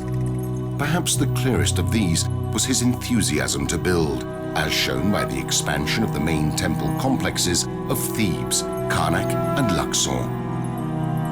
In the temple of Amun-Ra in Karnak, he created many important constructions. The great hippo-style hall designed by Amenhotep III was only begun by Sethi I. Ramses completed it, creating a huge area divided up by 134 24-meter-high columns with diameters exceeding 10 meters. He then decorated the walls of the room with bas-reliefs that celebrated his personality and military feats. He also ordered the construction of the great sacred lake that priests would enter to purify themselves before ritual ceremonies. The water of the lake, coming from the Nile, provides a symbolic representation of the primordial ocean from which, according to Egyptian religion, the world was born. In Luxor, his work as constructor was yet more evident. The temple entrance was divided up by a series of huge pillars. Opposite the first, 6 huge statues were carved, representing himself, 4 seated and 2 standing. Today, only fragments remain. The facade, on the other hand, is entirely decorated with battle scenes depicting him fighting at Kadesh in today's Syria against the Hittites. The courtyard of Ramses II, in which the pharaoh had many statues built in his image, is immediately beyond the entrance. The 14th century mosque of Abu el-Hajjaj faces onto the courtyard, and a very important discovery was recently made in the mosque. In July 2007, there was a big fire inside the tomb of Abu el-Hajjaj, and this is, as we were aware about this site of the tomb of Abu el-Hajjaj, we were sure that there is something inside the tomb because it was built over part of the open court of Ramses II. That's why we took the chance and we began to reveal these inscriptions, which was covered by a thick layer of mortar made of clay, and this helped in keeping and preserving the reliefs and the scenes which was carved from the time of Ramses II, and nobody see it from this time until we revealed it last February. The meaning of this discovery, it completed the story of Ramses II here inside Luxor Temple. Ramses II did a lot of buildings at Luxor Temple. Ramses II, as you know, turned the land of Egypt to be an open court for his buildings, but this part was the lost part of what he did in Luxor Temple. So this is the first time we completed the story of his buildings inside this part of Luxor Temple.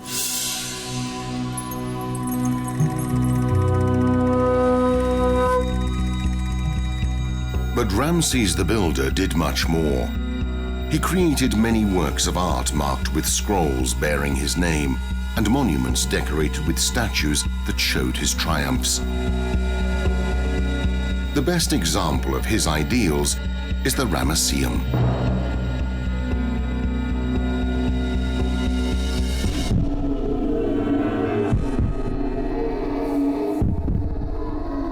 Ramses II wanted to construct this important monument as his own funerary temple. Despite the fact that it was a public building, it was intended, just like a tomb, to carry out its own private function only after the sovereign's death. The temple was, in fact, designed not so much to house the pharaoh's body after his death, but rather as a place where all cults linked to his person would be celebrated for centuries. To create it, Ramses II dismantled and reused a whole series of other buildings. Strangely, the same fortune was also to befall the Ramesseum, which was gradually taken apart by later pharaohs. And yet, it continues to fascinate visitors as it must have done in the past.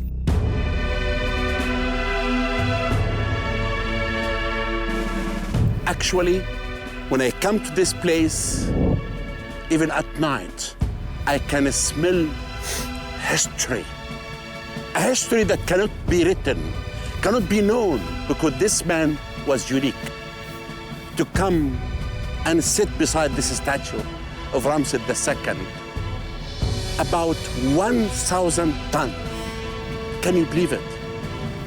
This was cut from Aswan, from granite, came through the Nile to this place. We can imagine how the quest of immortality for the ancient Egyptian made them to this unique architecture.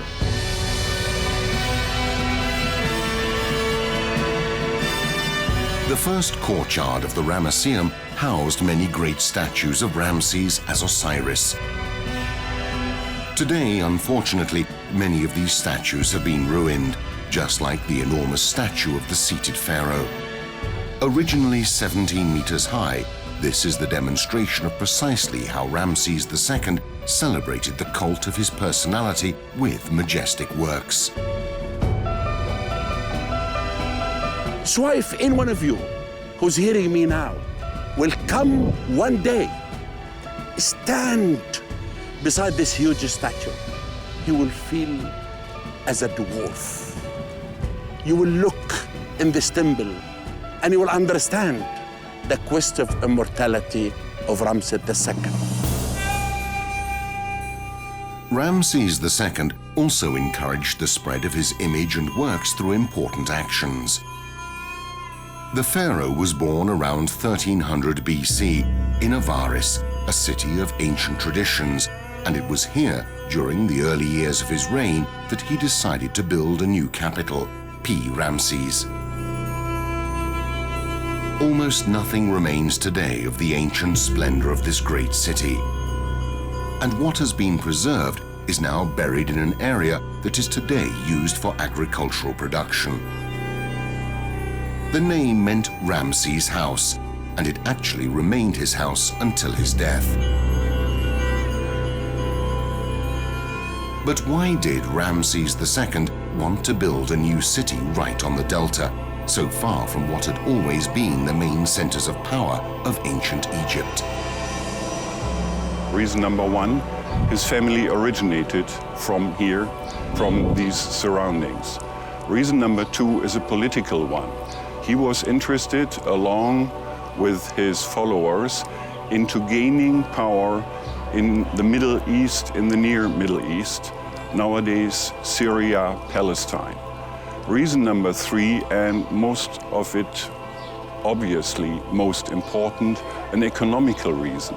He wanted to trade on the routes far to the north, via land and via sea, and there were excellent connections to these routes to nowadays Turkey, Greece, or to the east, even to Afghanistan and beyond.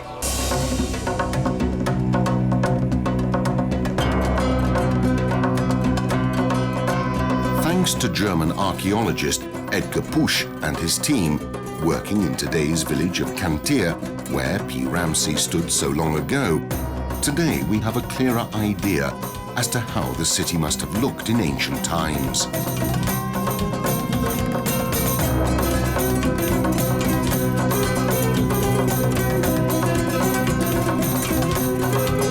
At the top of its splendor, Pyramid was one of the major cities of the world, if not the biggest one. It covered an area of about 30 square kilometers, which is even to be compared to Rome at its peak and height of splendor. Most of the materials used to build P. Ramses were taken apart and reused in the construction of a new city, Tanis. The reasoning behind this choice was mainly religious. The priests of Amun, the main creator god according to Theban cosmogony, were against those of Seth, whose power was centered in the western area of the delta.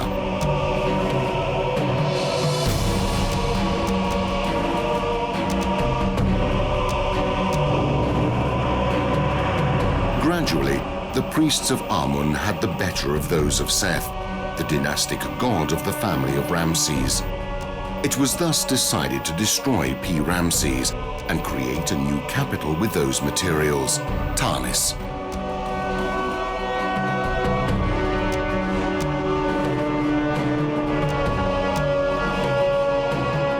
This important decision allowed Ramses II to reap the rewards of all his predecessors had done. Starting with the person who had given life to a new royal stock, his grandfather Ramses I, with whom an important era of Egyptian history began, with him a new dynasty was born, the 19th, and the central power began to move towards the delta area. Ramses I reigned for a very short time and then was succeeded by his son, Seti I. Seti I's son was Ramses II, and his mother, Ramses II's mother, was named Tuya, and she was also from a military family, and Ramses II was very devoted to his mother and built monuments for her and treated her very well. Ramses II was very important during his father's reign. He was commander-in-chief of the army. He led the Egyptian army into battle. He helped with his father's building projects. And when his father died, he was more than ready to become king himself. It was thus that Ramses II, having become king, enjoyed the inheritance left by his forefathers, completing their ideals. Simply building a new capital was not enough for the young pharaoh. He understood that in order to promote the cult of his power, he needed to spread his image throughout Egypt. The image that Ramses II wanted to leave behind was that of a young warrior, ready to fight and conquer for the glory of his people. And this is precisely what is represented in his statues, which, however, would appear to differ significantly from his mummy. Fortunately, the mummy of Ramses II, who died at approximately 90 years of age, was rediscovered and is still available to make a comparison between the symmetry of his statue and the king himself. As opposed to the statue of Akhenaten, the statues of Ramses II do not depict the king as a man, but rather emphasize the physical characteristics of a king.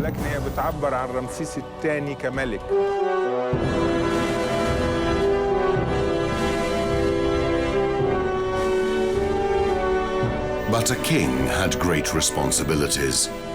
Ramses II was well able to bear his and to guarantee peace to his people, and did not hesitate in declaring war when necessary. His main enemies were the Hittites, who he faced in the legendary Battle of Kadesh.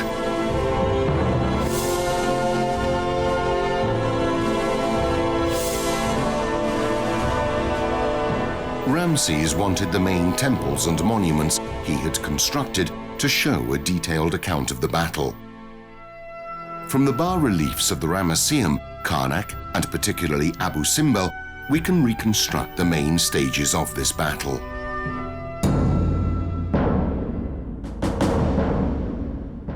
Ramses took a powerful army to Kadesh, capital of the Hittite Empire. But the Hittite army was no less powerful. After the initial skirmishes, Ramses fell into a carefully laid enemy trap.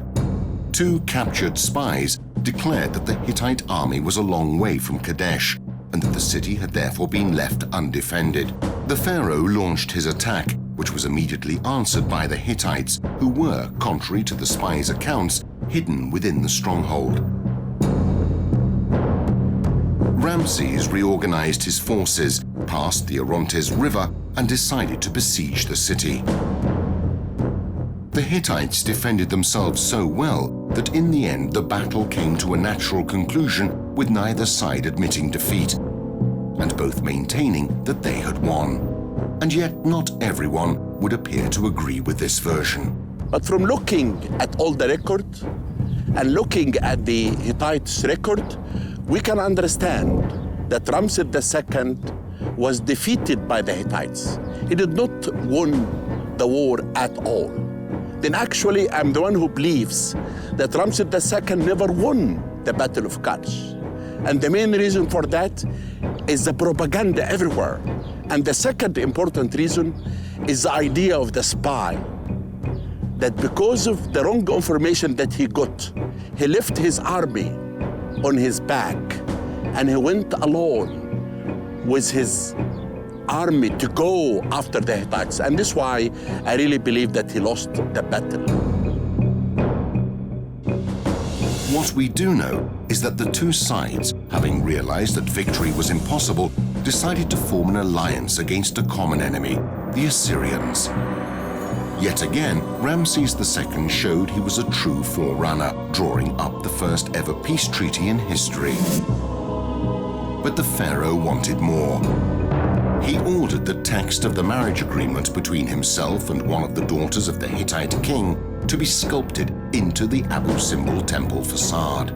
The sovereign thus sealed an everlasting pact with the very person who, up until then, had been his greatest enemy.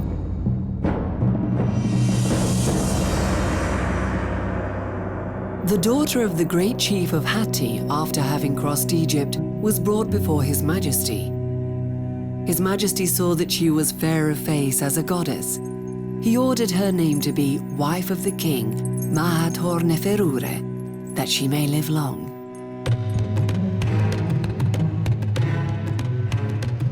In Saqqara, a team led by the archaeologist Alen Zivi, investigating the ancient necropolis of Memphis, made an extremely important discovery: the tomb of a person closely linked to the Egyptian-Hittite peace treaty. The owner of the tomb. Who was the owner of the tomb? What is the meaning of this tomb? What does it bring new? Very much, because here we have the clue, the main one. We have 2 names with some titles. We have the name which I read, can be discussed, but Necheruimes, the one who was born from the 2 gods, Horus and Set. Okay, one. And here I was so puzzled during some time, a long time, as a matter of fact, before we made a complete discovery, another name, Paharnoua, or Pirarnoua. All this we knew, and we knew also from the Hittite source, Hittite side, with the diplomatic correspondence found in Bogasköy, which is was the main city of the Hittite, Hattusa in Anatolia, now Turkey, not so far from Ankara. And in this diplomatic correspondence, the Hittites several times spoke about a royal pharaonic, a royal Egyptian envoy, messenger, ambassador, we can call him an ambassador, who was called Paharnawa or Pirarnawa. And this Pirarnawa was just a name. And one day I understood suddenly that because I knew that this guy, the owner of this tomb, was also a royal messenger, a royal ambassador. We were in the time of Ramses II. We have the cartouche. I understood Paharnawa is here. This is the tomb of the Paharnawa mentioned by the Hittites. Ramses II proved to be a clever politician and worthy warrior. He created works destined to last forever. He loved and was loved by his people, and upon his death left a wealthy, peaceful kingdom.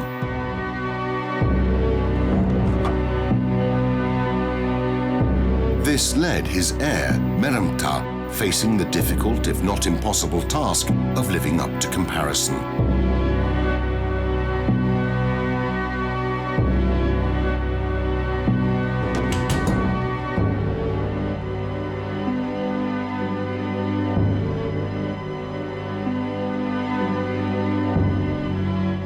Meremta was the son of Ramses the Great and his second chief queen, Iset-Nofret.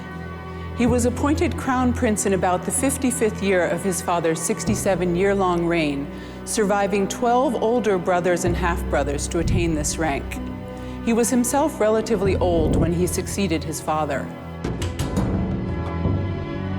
After having waited many years and finally having come to the throne, Meremta found he faced an impossible task: to live up to comparison with his father. He failed and was equal to his father in only one thing: his tomb. Meremta died after about 10 years as king of Egypt and was buried in this enormous tomb, one of the biggest in the Valley of the Kings. The large burial chamber, accessible through a long, steep corridor, still holds the large alabaster sarcophagus that housed the pharaoh's mummy, now preserved in the Egyptian Museum of Cairo. Meremta was only one of the more than 100 children that sources attribute to Ramses II. The celebration of his personality and the ultimate goal of reaching immortality would of course continue through his descendants, and Ramses understood this better than any other.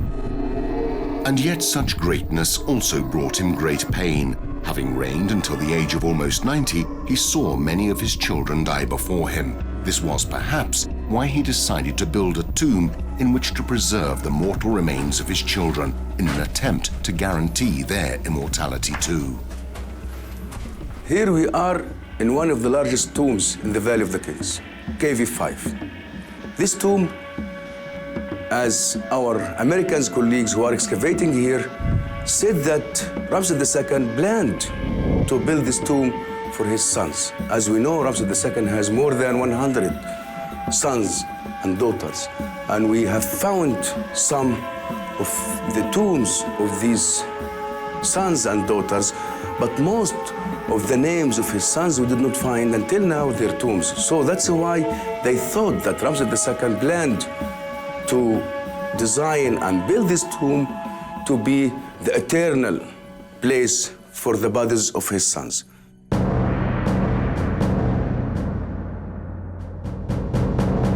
In 1825, the English archaeologist James Burton discovered the entrance to a tomb identified as KV5.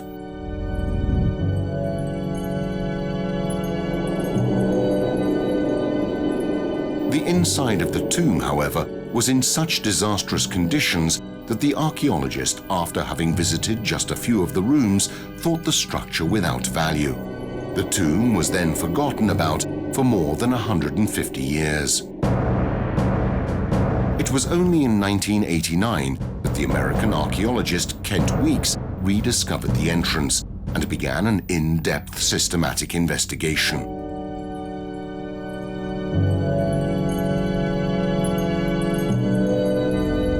After years of painstaking research, in 1995 he made an important discovery.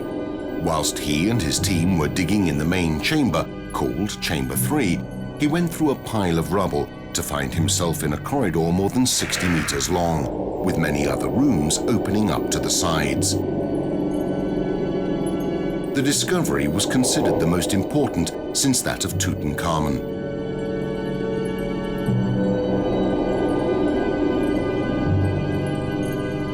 From the few bas-reliefs on the walls and the many objects found on the ground, Kent Weeks reached the conclusion that it was the burial house of Ramses' children.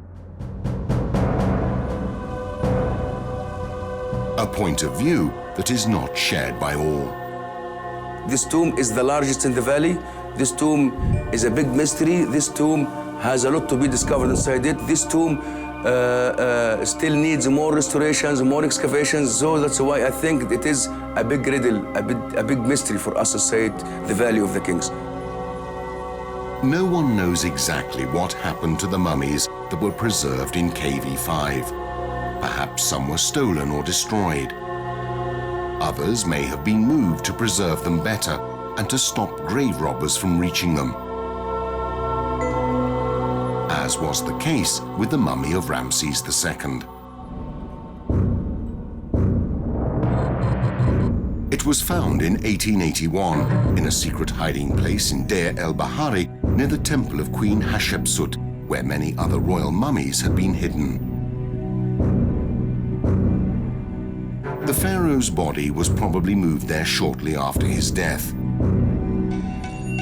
His tomb was thus abandoned or reused for other purposes over the centuries, also deteriorating due to flooding and earthquakes. Important restoration work is now underway. As the head of Antiquities now, I'm looking for people to restore this tomb. Because even there is very little scenes that you can see in this tomb, but still it has the smell of the most famous king of ancient Egypt, Ramses the Great.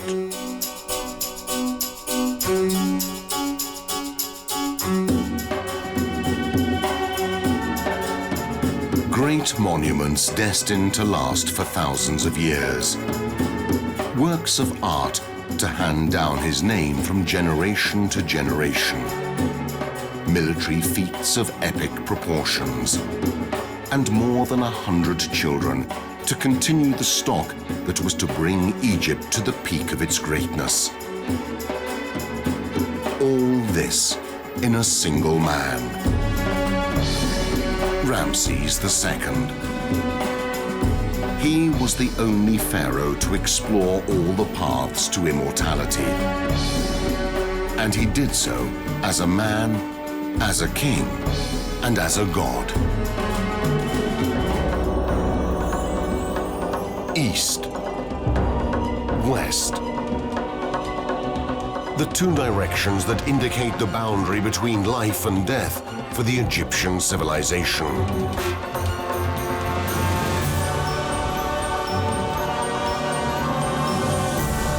The Nile was the source of the life, and also it was the source of the life for the ancient Egyptians.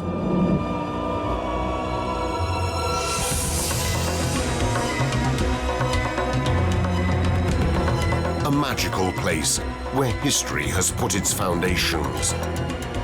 Where the gods and their human incarnations, the pharaohs, have been adored and venerated. 3,000 years concentrated in an area of over 5,000 square kilometers. The cult of Amun, the invisible god. Foundation, apogee, and decadence of the biggest and most majestic temples of human civilization. Karnak and Luxor. Come to the chosen place, Ibit Sut, as the ancient Egyptian called the temples of Karnak. A long course of water separating the living and the dead. The Nile, flowing from south to north, determined for Egypt the ancient general axis of the earth.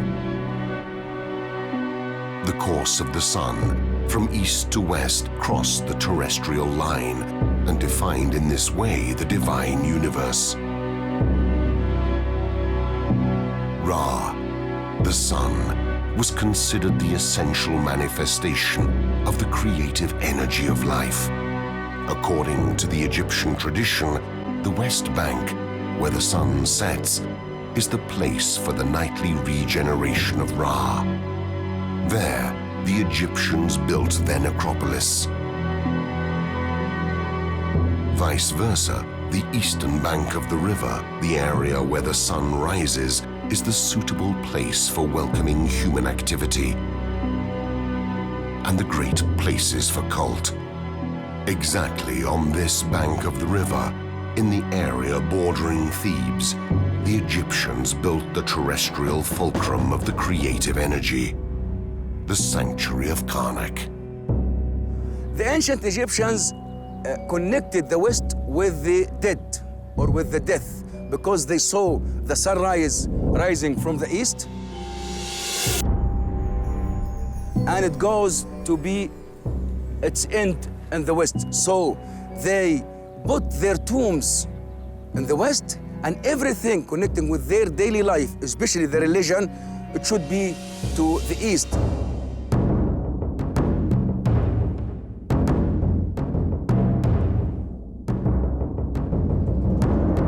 The city of 100 gates. Homer baptized Thebes in this way in part of the Iliad, probably influenced by the majesty of its temples.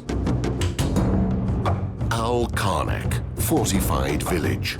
The present name of the temple derives from an archaic Arabic phrase.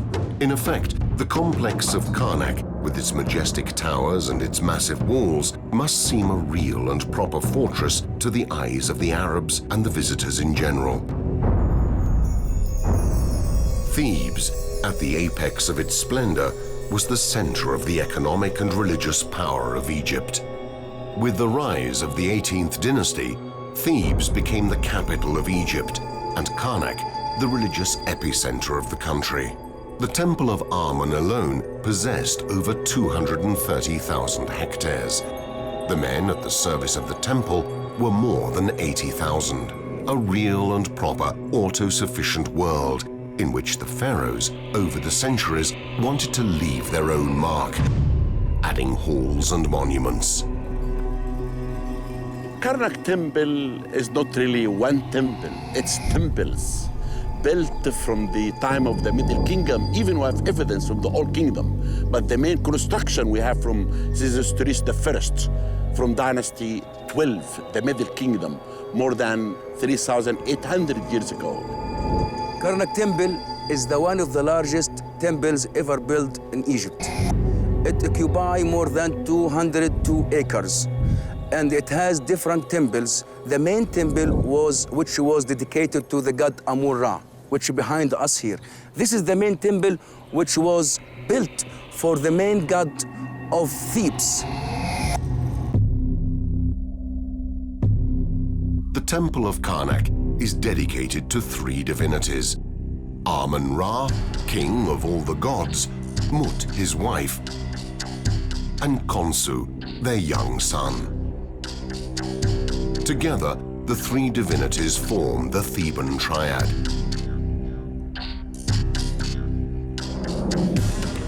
This is the small temple of Ramses III that lies within the great precinct of Amun-Ra at Karnak. Amun-Ra was the greatest of the Egyptian gods from the New Kingdom on. Amun was worshipped here with his consort Mut and their son Khonsu. Mut was a mother goddess. Her name was written with the sign of a vulture, and actually in ancient Egyptian, this is the word for mother. Khonsu was a lunar god who was principally responsible for keeping track of time with the god of wisdom Thoth.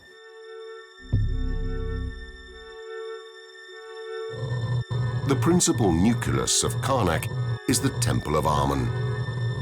The structure of the temple divides into two parts. The first follows the east-west axis. Each of these parts is overlooked by towers that delimit the access to courtyards and rooms. The second part of the structure is aligned with the north-south axis. From these directions, the temple continues through a series of 4 towers, called the Propylaea of the South, in an avenue of sphinxes towards the boundary of the Temple of Mut.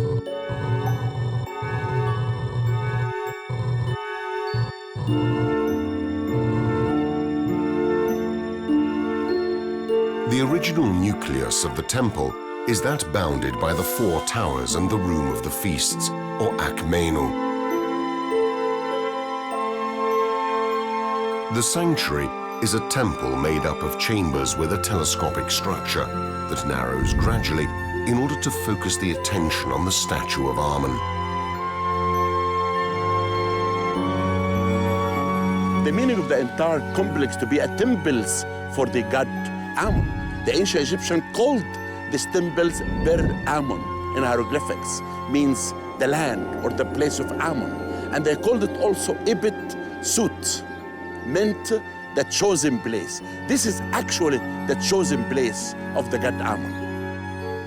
Thou art Amun, Lord of the silence, who cometh to the cry of the humble.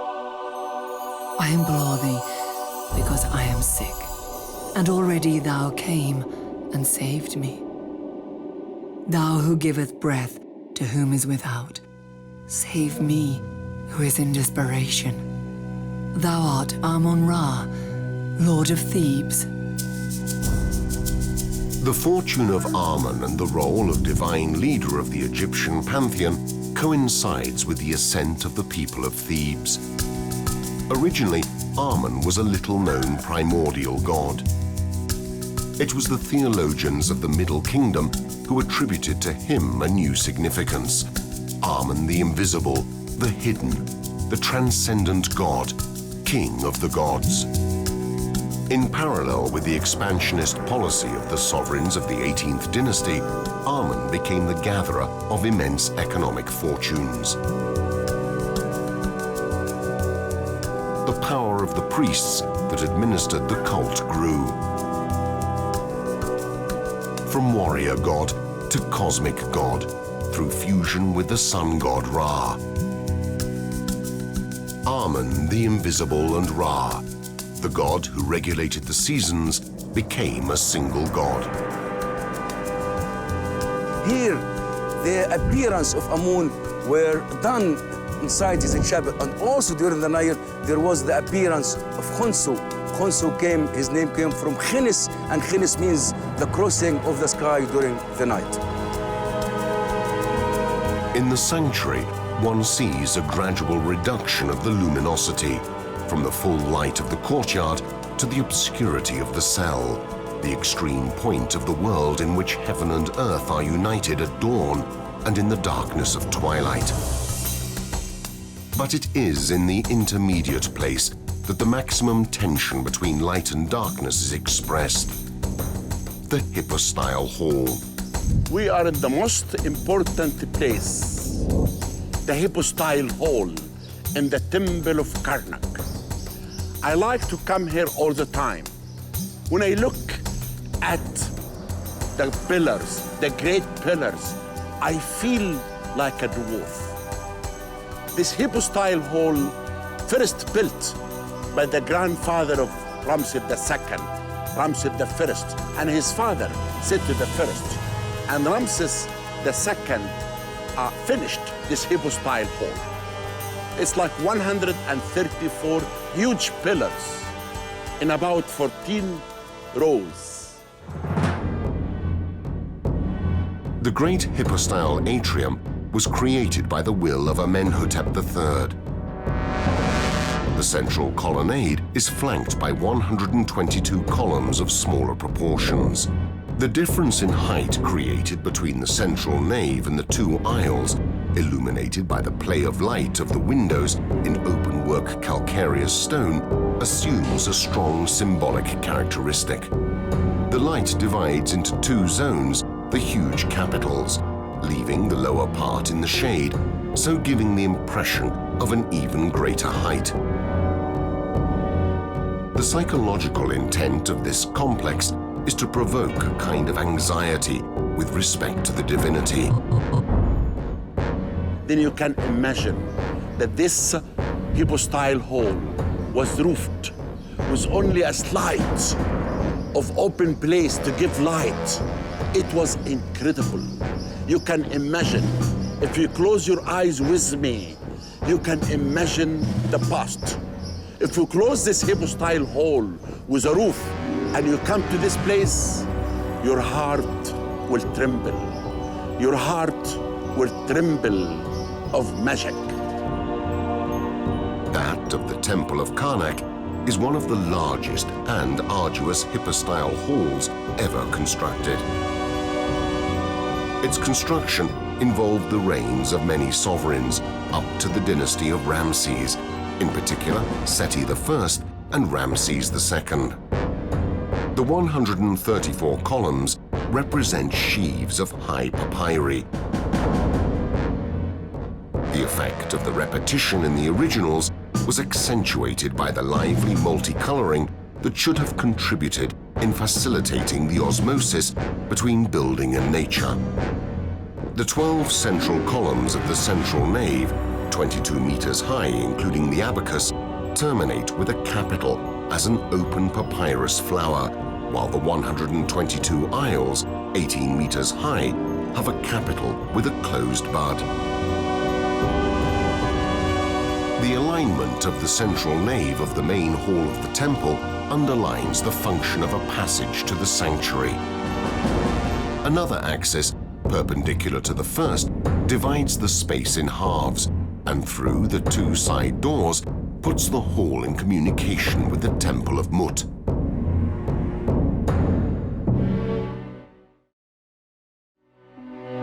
If the world is chaos, the temple is the center in which the order of things is ensured. In order to do this, the protection of God must be guaranteed. Feeding him, dressing him, praying to him. By taking care of his image, the priests in reality ensure the continuity of the cosmic order. I'm standing in front of the sacred lake in the complex of Amun-Re at Karnak. According to the Egyptian creation myths, the world before creation was filled with darkness and water. And this lake is actually a symbolic representation within the whole complex, which represents the cosmos as a whole, of the primeval waters from which creation occurred. It was also very important in the life of the temple. Many Egyptologists believed that the priests would come here at dawn to do their ritual ablutions, to bathe before they went to carry out their daily activities in the temple. The rites within the temple were determined by the position of the sun and included 3 phases: dawn, midday, and sunset. Before dawn, the priests washed themselves in the sacred lake, purifying the body. Later, they opened the tabernacle, and after having uncovered the face of God by offering it to the light, they chanted the morning prayer. The fusion between God and light culminated at midday with the sunlight. The statue of God was carried to a roofless chamber, placed on the top of the temple, and here received the regenerating embrace of the sun. At Karnak, this rite took place probably in one of the rooms of the Akhmenu, which is accessed now by means of a stairway that starts from the southeast corner of the room. It is a separate building, which Thutmose III had built. Its heart is a hall with a basilican structure developed in about 40 meters, 5 aisles and the nave raised, resting on stone columns. An innovative structure for that time, duly studied for the Jubilee Feast, the Feast of Sed, the renewal of the royal power of the Pharaoh. That it is an area made for the celebration of the king is proved by the list of the sovereigns set at the entrance, the decorations of the 2 chapels situated at the north, and the sunlight room.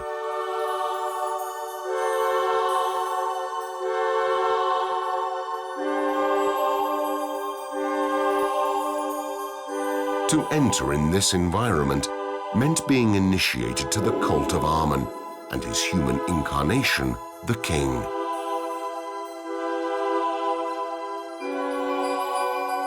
The same access to the sanctuary through a passage 85 centimeters higher with respect to the difference in level of the floor adds to the mysterious significance of the cult. Having entered the sanctuary, one is confronted with a complex in which the so-called botanical garden stands out. Low reliefs that show plants, fruits, and exotic animals that Thutmose III had found in the 25th year of his reign in the country of Retenu. The four fascicled columns are instead the symbolic representation of the cardinal points, the entire world represented in front of its demiurge, Amun-Ra, whose secret chapel can be noticed between the two central columns. In the dichotomy between light and darkness, Amun-Ra found his counter-attraction in Khonsu, the moon god. Khonsu was the son of the god Amun and Mut. And here inside this complex, they built an isolated temple to this god.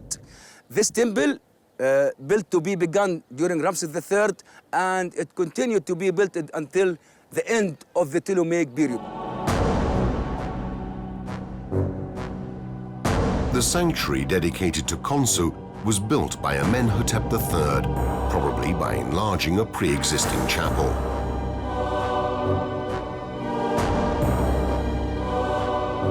The temple is made up of a courtyard surrounded on three sides by a portico, which has two lines of papyrus-shaped columns with capitals as closed buds. There follows the hypostyle atrium, illuminated by cloistered windows. Then two vestibules and some side rooms destined to daily rites. From a stairway, the roof can be reached. Here, the priests observed the sky and the stars in order to fix the days for the rites of the liturgic calendar. Khonsu was considered a lunar god, being the extension of the fundamental light, that at night of the moon, the planets and the stars.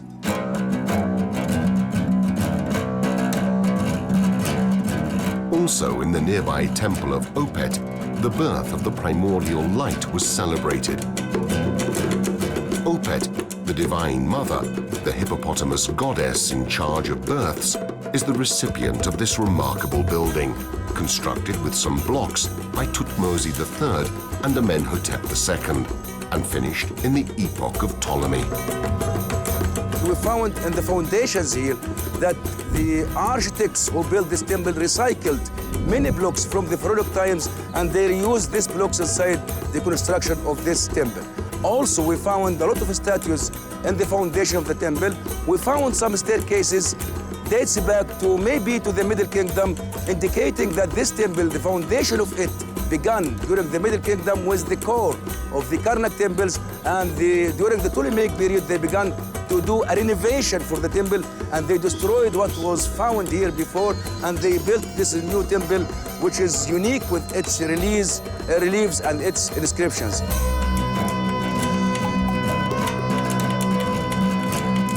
The temple is composed of a vestibule and about 12 rooms dedicated to mysterious cults.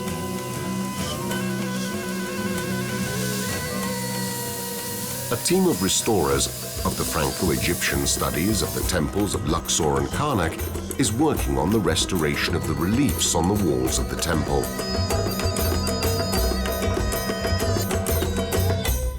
We are here in the north room of Opet, of the temple of Opet, where we came to work maybe 2 years ago. We began by this room because maybe it's more symbolic than the other rooms. It's representing the resurrection of Osiris. That you see there, this man lying on his bed, which is going to make a child to Isis. And the next room in front will represent the childhood of Horus, the child of Osiris and Isis. In a year of work, the restorers have cleaned the paintings in the north room of the temple and have renewed the floors of the 5 principal chambers, as well as making secure the walls and the main tower.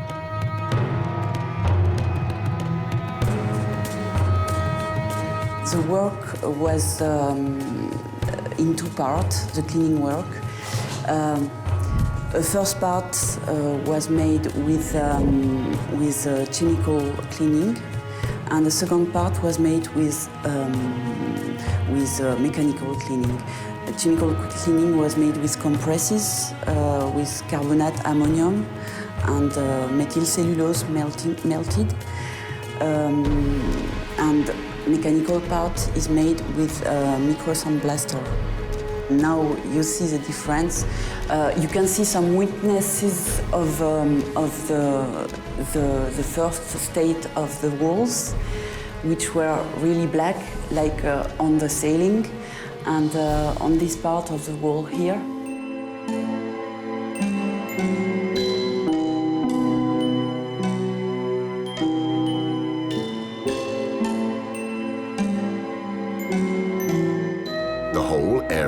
Temple of Karnak really is crowded with many religious buildings.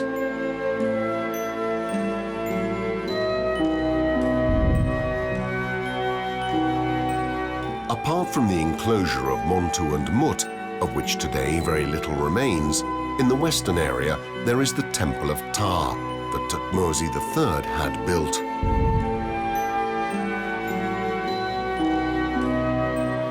The sanctuary is divided into 3 chapels, decorated with reliefs of the pharaoh.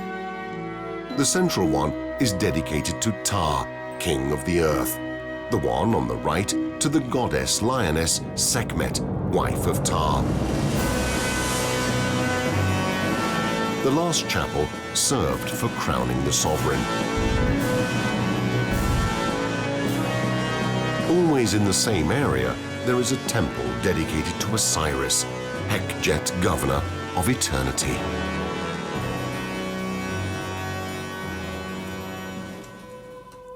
We are here in one of the most sacred places inside the enclosure temple of Amun-Ra temple.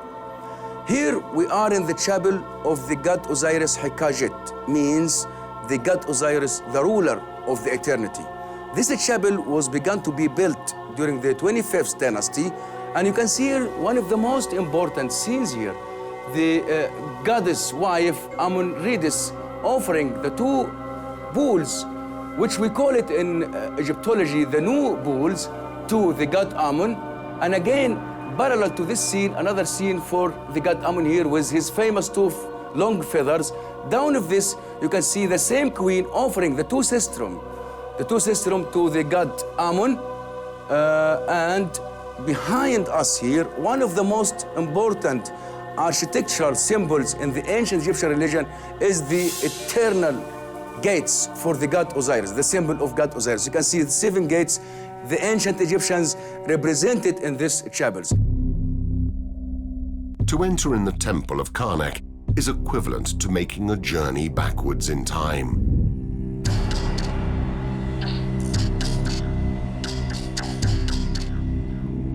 On the contrary to what one might think, the western group of buildings, that which from the hypostyle hall leads to the entrance, is more recent. In fact, the space between the 3rd tower, built by Amenhotep III, and the 1st dates back to the Ptolemaic era and allows us to cross in a few meters centuries of history. The huge hypostyle atrium is the result of the works performed by, amongst others, Seti I and Ramses II. The 2nd tower was designed by Horemheb and completed by Ramses I.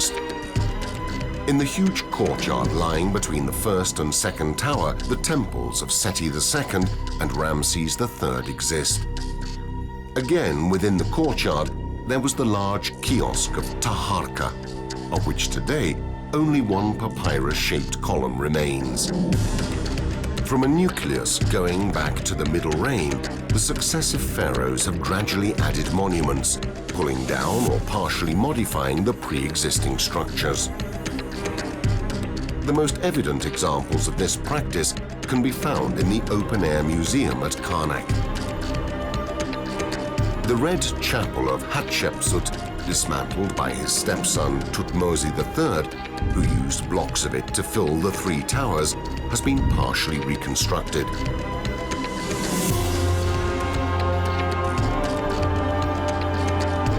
The The chapel is noted for its red color due to the use of blocks of quartzite alternatively cut and shaped.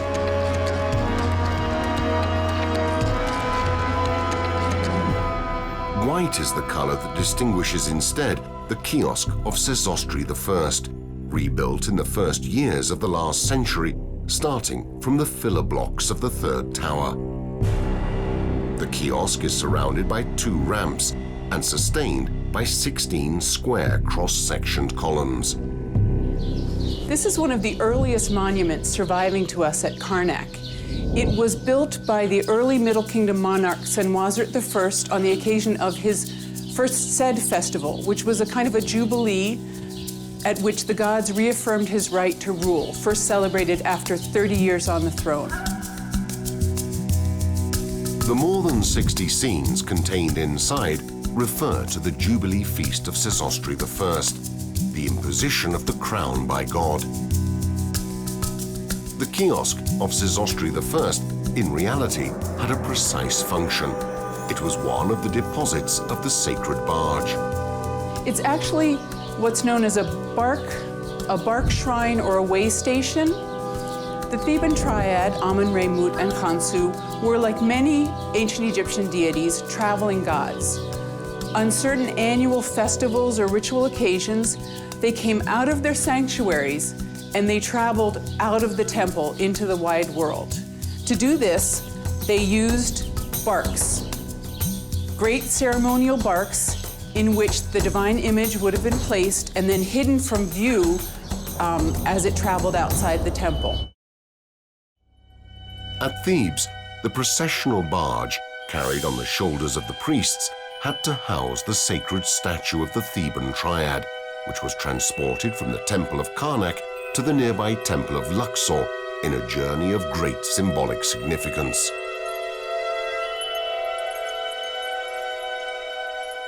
The starting point of the procession was the sanctuary in pink quartzite, which the Macedonian king, Philip Aridaeus, had constructed on the remains of that of Thutmose III.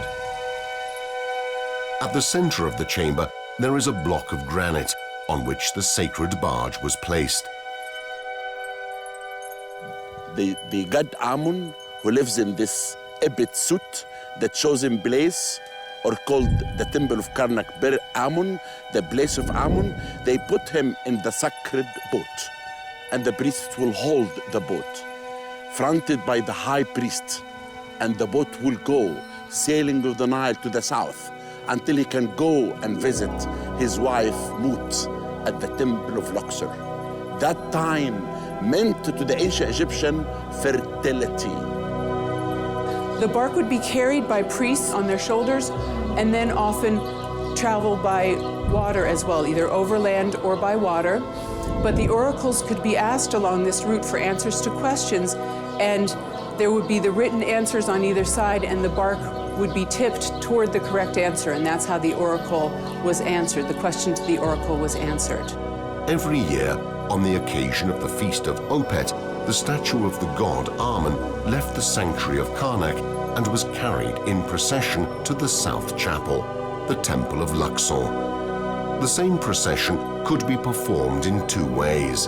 The first on land, the barge leaving the cell and then turning left in direction south, moved towards the Temple of Luxor. The second by river, taking advantage of the flood of the Nile that in September, in the period of the Feast of Opet, reached its highest level. The barge made its triumphal entrance to the temple. The whole procession would come south to the Luxor temple along this processional way along which I'm standing. Originally, in the early New Kingdom, this appears to have been a canal so that the gods traveled by boat. Later on, it was paved over and eventually lined with sphinxes, some of which you see here. The sphinxes took different forms. Here, close to Luxor Temple, they are human-headed. And these sphinxes here were built by a king of the late period called Nectanebo I. The entire procession is represented on the walls of the great arcade of Luxor.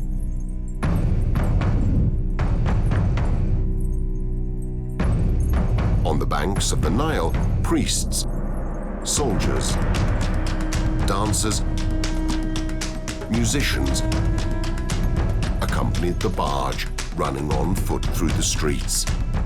It is a magnificent feast, one of the very rare occasions in which public and private, divine and human, the elite and the common people find the ideal synthesis. Before arriving at the final station, the barges of the Theban triad were made to stop in purpose-designated deposits. I'm standing inside one of the 3 bark shrines that lie within the first court in the temple at Luxor. The divine images of the gods still in their portable shrines would have been brought here for a rest at the end of the long procession from Karnak here to Luxor Temple. This is the westernmost of 3 shrines that are set right next to each other, and this one was for the divine bark of Mut. And you can see an image of Mut here. Offerings are being made by the king to the image of Mut here, and you can recognize her by her name, of course, and also by her image. She wears the vulture headdress that identifies her as a mother goddess, and the double crown of united Egypt. And you can see, here's one scene, and here on the back wall is another of the king making offerings to the goddess Mut. Avoiding death through the conception of life.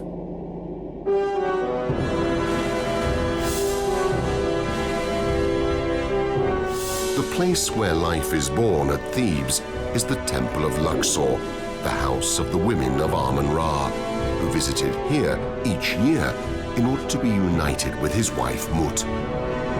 Amun-Ra acquires the appearance of Amun-Min, an itty-phallic man adorned with the same headgear of Amun and with a whip in his hand.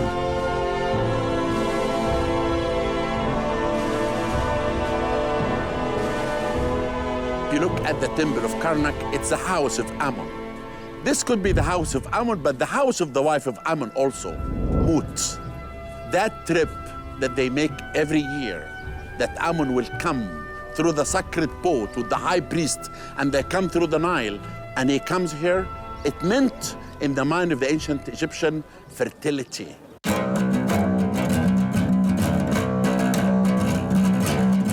Ipet Rezut, that is, Harem of the South. Even the walls of this temple tell the story of who had wanted them, modified them, usurped them, and abandoned them. The first nucleus of the sanctuary dates back to the 12th dynasty, but only with Amenhotep III and Ramses II, the Temple of Luxor has assumed its definitive characteristic aspect. Most of what you see today is the work of a king of the New Kingdom, Amenhotep III. From the Holy of Holies, the chambers in the back, through a series of shrines and other chambers, into the Sun Court, and on into the processional colonnade. The Great Court at the front and the pylons that front the temple are the work of Ramses II, who changed the axis of that court so that the processional way could lead directly to Karnak. The place of fertility and the life that is born. Through public rituals such as the Feast of Opet, but also through private moments.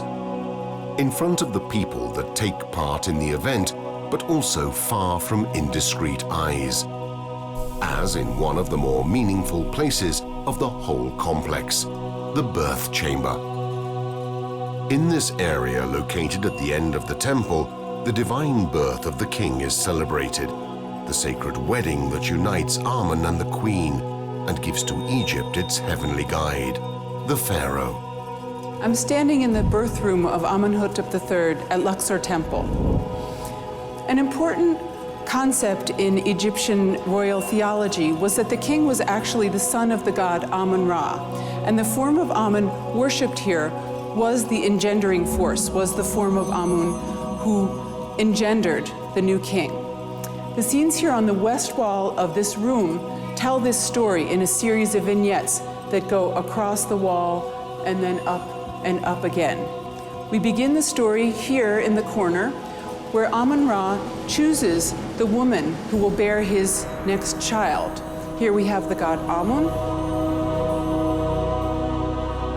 and here we have the queen, Mutemwia. So in fact, he chooses the queen of Egypt very conveniently, who is identified for him by the god Thoth in this next scene. And here Thoth, who you can recognize with his ibis head, leads the god Amun into the royal palace, into the bedchamber of the queen. Amun awakens the queen with his beautiful aroma, and then they share here a divine embrace. Here's the queen and Amun seated on a bed. In the next scene, Amun tells the potter god Khnum, who is responsible for fashioning people, to fashion the new king, which he does here on this potter's wheel. He fashions the king and the king's double, his Ka, which is the life force that passes power from one person to the next. He's assisted here by Hecate, and then the scenes continue in the next register. Thoth announces to the queen that she is pregnant, and then she proceeds to give birth in the company of many gods. The baby is accepted as the new king by Amun and his wife Mut and their child Khansu. And in the top register, there are various scenes of purification where the king is welcomed by all the gods.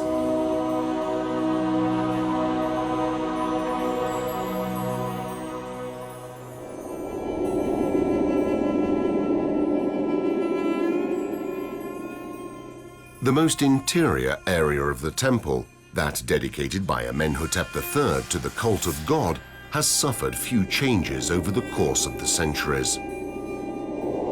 The most significant ones are those made by Alexander the Great, who wanted to insert a naos in the shrine of the barge instead of the 4 columns, and open a passage in order to connect it to the shrine of the statue. This temple remained important throughout the Pharaonic period and on into the Greco-Roman era. When Alexander the Great took over Egypt, he took over also the cults of the gods and became a true pharaoh. He built the bark shrine that we're standing in right now, and you can see on the walls, he has himself represented in the traditional iconography of a pharaoh, worshiping the same gods that were worshipped here for thousands of years.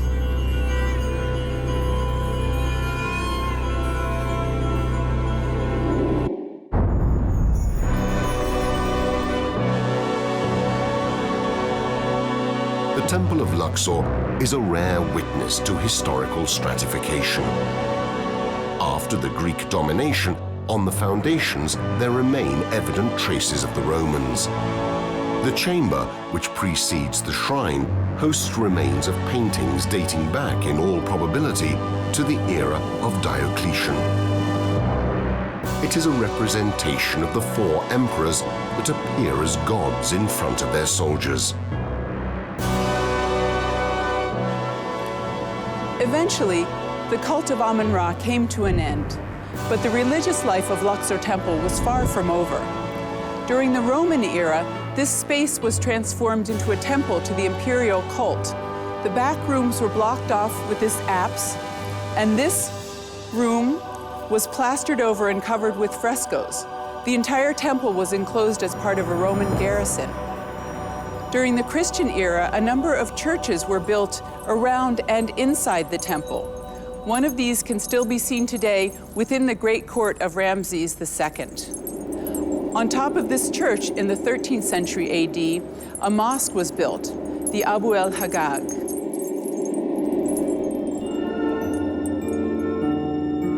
Witness Thebes for every city. The water and the earth were anew at the beginning. Came the sand to surround the fields, to create their place in the high ground. Then the land existed. Then humanity came into existence to found each city with its true name. Because city is called by its name under the surveillance of Thebes, the Eye of Ra.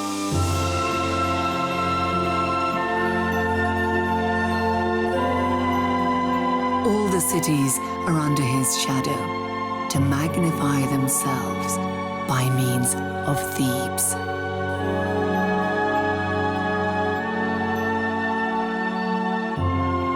Today, After 3,000 years, Thebes exists no more.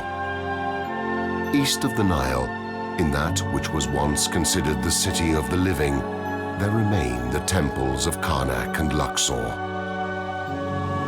The Egyptians had built them to use them as religious centers.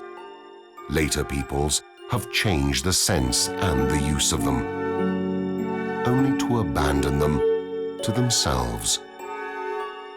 Only in the last century, a long phase of restoration has been undertaken in order to return these places to their ancient splendor. West of the Nile, the city of the dead is the seat of the necropolis of Thebes, the place for excellence of mystery, the inaccessible place. If the temples in some manner were public, the tombs must be private. Today, the living and the dead have a common destiny. Seas of tourist crowds each year visit temples and necropolis. The desire to know and to measure oneself with history have upset for the nth time the sense of these places. But the mystery and the fascination that they emanate remain intact, a sign that the Egyptian civilization will never die.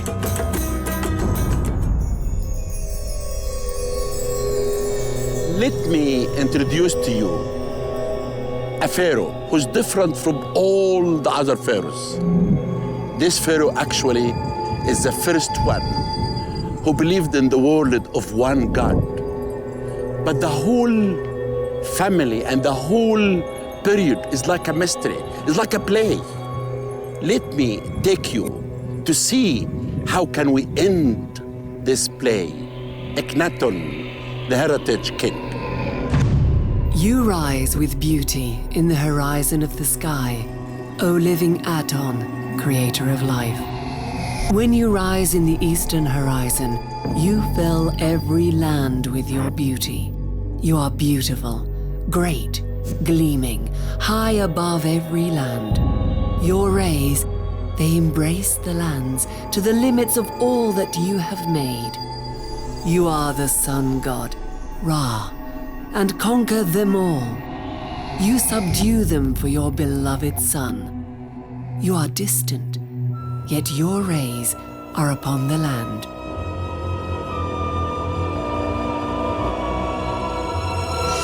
Aton, the sun disk, the god that for a short time in the history of ancient Egypt replaced Amun-Ra and all the other traditional gods. Akhenaten, the priest of Aton, the only person allowed to worship him, one of the most controversial figures of Egyptian history. The heretic pharaoh who excommunicated the entire Theban priesthood and moved the capital to the heart of the country. The pharaoh who married the most beautiful woman of ancient times, Nefertiti. His life and that of his family, the lost dynasty of Amarna, are shrouded in mystery. Upon Akhenaten's death, his name was removed from monuments, cartouches and statues, and his city dismantled stone by stone. His mummy was removed from the royal tomb and taken far from the new capital. But where to? And why? This is one of the mysterious tombs in the Valley of the Kings.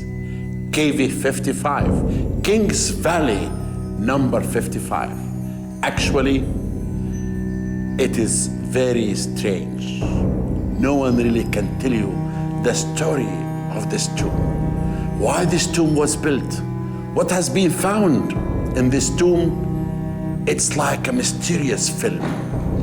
Something that you hear about, but you never know the real story. But I will tell you what's happened. This tomb actually, no inscriptions. When you enter in this tomb, it has 22 stairs. And now you see the chamber, no scenes, no inscription, as if it was cut especially for something. And I will tell you about this something. First of all, When this tomb was found in 1907 by Davis, he found many strange things scattered in this place. Theodore Davies found panels of gold-plated wood on the floor of the tomb. Others leaned abandoned against a wall. One showed a very damaged portrait of Akhenaten adoring the sun disk and bore the name of Queen T. And in a corner, 4 canopic jars were found containing the organs of a mummy. All these objects actually tell us something about Amarna, but why all the scattered are here? But between them, a very important coffin was found. It's a beautiful coffin. And this coffin was moved to Cairo Museum. A splendid sarcophagus decorated with thousands of pieces of gold paste and semi-precious stones. A multicolored inlay in the shape of a bird's wings unfolded, granting protection. The funerary mask had been partially removed, and the cartouche that should have borne the pharaoh's name had been entirely obliterated. But this coffin, inside it, found a skeleton, a mysterious one, that some people actually believe that this skeleton was first, they said, for Queen T. But after that, they studied and they found out that actually, no, it's not for a woman, it's for a man. And they thought this could be for Akhenaten.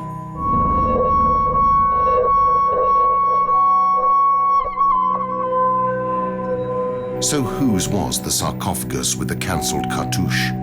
Why is the figure of Akhenaten surrounded by such mystery? And why would someone have moved his mummy away from the original place of burial? Who really was the heretic king? Akhenaten is a very important figure in the history of mankind. He was not just an Egyptian pharaoh or a king. He was a prophet, he was a philosopher.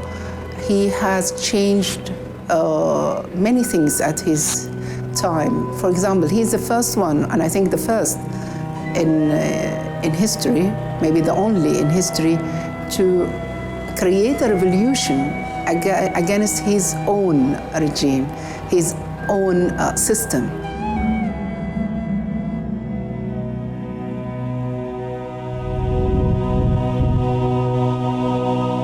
I really believe that Akhenaten is the one that we should be remembered. Because when he became a king, in his time, he announced the idea of the one God. The worship of one God, known in ancient Egypt before. But Akhenaten made it clear. The power behind the sun called Aton, and this is one God.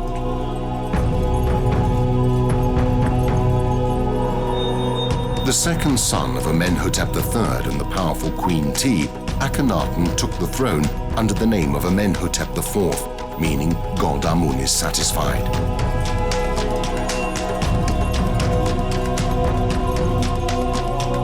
Amun-Ra, the Theban sun god, was extremely important during the New Kingdom, the golden age of ancient Egypt, and particularly with the 18th dynasty. The priests of Amun became an extremely important caste, with their power greater even than that of the pharaoh. When Akhenaten came to the throne, Amun-Ra was the most powerful and the wealthiest of the Egyptian gods. He was the king of the state pantheon. He was the king of the gods, and his wealth and importance is reflected in the great monuments that were built for him, for example, at his cult center here at Thebes, at Karnak, and here at Luxor. Whilst at the start of his reign in around 1350 BC, Amenhotep IV still respected and showed devotion to the gods of Egyptian tradition, in around the 5th year of his reign, the pharaoh openly went against the Theban priesthood. He just worked against the priests of the other gods, especially the king of the gods, Amun-Ra.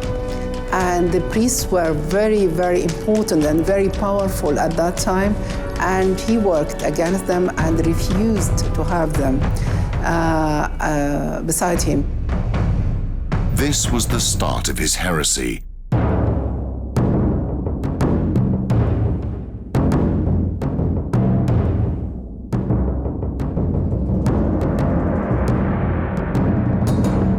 The pharaoh replaced the cult of Amun and the other gods with the cult of a single god, Aton, the sun disk. And he changed his name to Akhenaten, the creative promulgation of Aton. Akhenaten believed in the one God, which is the god behind the solar disk, or behind the solar power. And he just lived, he wanted to live in peace. We have wonderful hymns from his time. We can read what he is, how he worshipped his God, and the texts are very unusual because for the first time he is talking about the God who created all nations. O sole God, like whom there is no other, thou didst create the world according to thy desire, whilst thou wert alone. All men, cattle, and wild beasts, whatever is on earth and what is on high.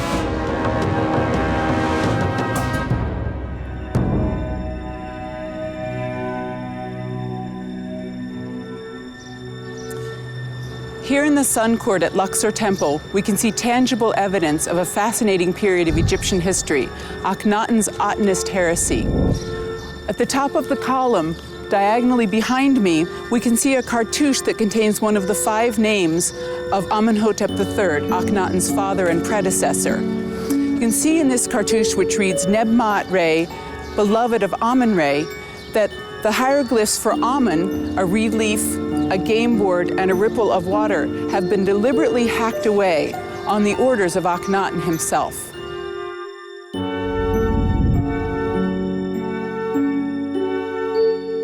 Akhenaten rejected the system that had been in place for hundreds of years and attempted to eliminate the cult of the god Amun, and with it the entire caste of the Theban priests. The heretic king was the supreme priest of the new god, the sun disk. He alone had the privilege of knowing him and worshipping him. His love for his god was without bounds, just as was his love for his wife, the great royal bride Nefertiti, whose name meant, "The beauty has arrived." O woman of happiness, fair of face, gay with 2 plumes, gifted with all virtues, whose voice inspires happiness, lady full of grace, great of love, whose sentiments bring happiness to the Lord of the 2 lands. She married to Akhenaten. She was his favorite wife. She stood beside him. She bore 6 daughters of him. And you can see her in all the scenes. You can see for the first time how she's standing beside him. She's receiving the life from Aton, that Aton is giving it in return to the people. Nefertiti descended from an important family from Akhmin in Upper Egypt. She was almost certainly the daughter of Ai, the head of the royal stables, who became the great vizier during the reign of Tutankhamun, and in turn sovereign upon the death of the young king. Nefertiti played an important part in political life, so much so as to always be portrayed together with her husband in official ceremonies, even in military settings. Nefertiti had the same position, and she was actually the one who was ruling. Akhenaten devoted himself for his religion, and the actual ruler was Nefertiti. But whilst Nefertiti could address the god directly with offers, only the king could know him personally.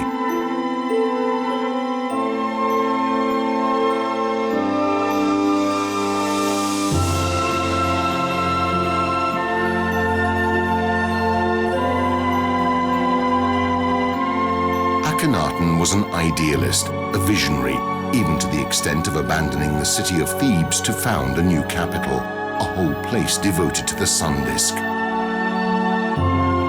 His choice fell to the place today known as Tel El Amarna.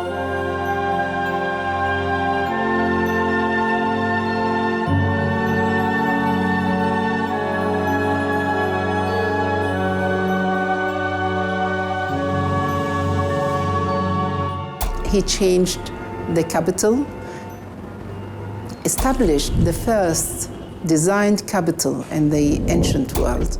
And he has chosen a place in the middle between Luxor or Thebes and Memphis, the old capital, and the classical capital, Thebes. In his 4th year of reign, Akhenaten came to this place that shall be the horizon city of Aton.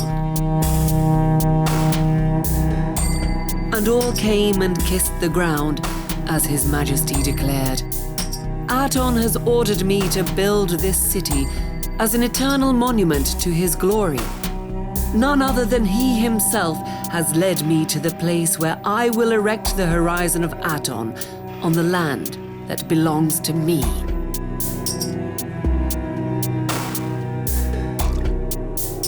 I'm walking through the ruins of the North Palace, which is a part of Akhenaten's city.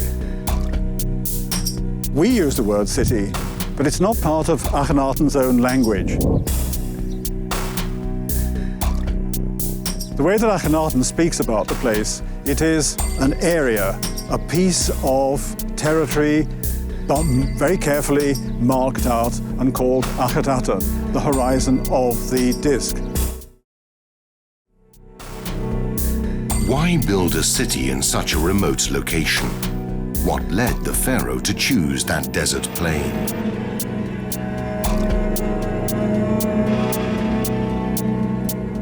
But in his words, it's the Aten itself which chooses this place. It is an essential part of his vision to provide properly for the Aten, that it has its own special place that has never before belonged to another god, a king, a person. And it's the Aten that chooses and presumably brings him here. And any other calculations that he had in mind are entirely modern speculations.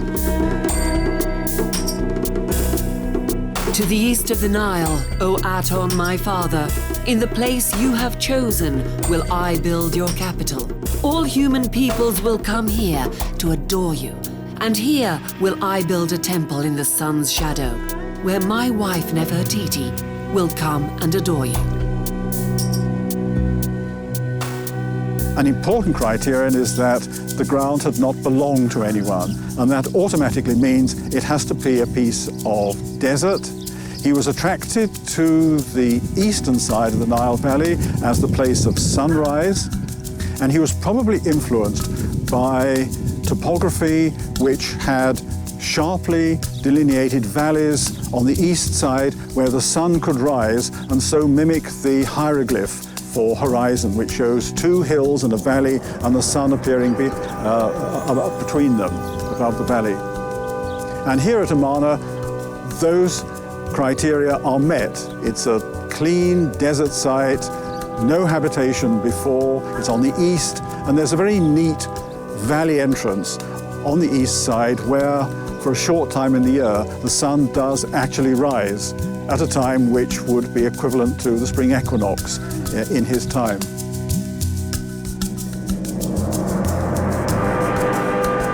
The city took just a few years to build. Akhenaten was in a rush to see his dream come true and used all his resources. The stone parts of the city were built in a new way. One element of that was, first of all, to lay out where the building is going to go, a great sheet of brilliant white gypsum, which is mixed with stone chippings to make it really firm. And it's treated like a drawing board, but on a one-to-one scale. The outlines of the walls, the intended walls, are laid out in cubit lengths. A cubit is about 52 centimeters, so one wall will be so many cubits long. And this is to match the work that's going on in the quarries, where, for the first time really, all of the stone blocks are cut to the same size, a cubit length. And they're brought and laid down easily in the lines that have been laid out on the gypsum foundation. This must have helped unfamiliar builders, new builders, work who perhaps haven't had much experience before. Now, in modern times, these blocks that are 1 cubit long have been called talatat blocks. It's a word that is derived from the modern Arabic word for 3, talata, and it seems that it represents the measuring of one of these blocks by hand using the span of your fingers. 1, 2, 3. 3 hand spans, talata, gives you talatat.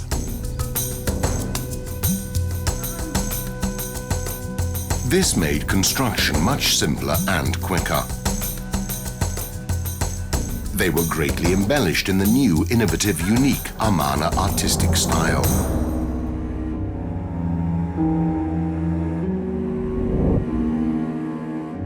The heretic Pharaoh's city had well-defined boundaries.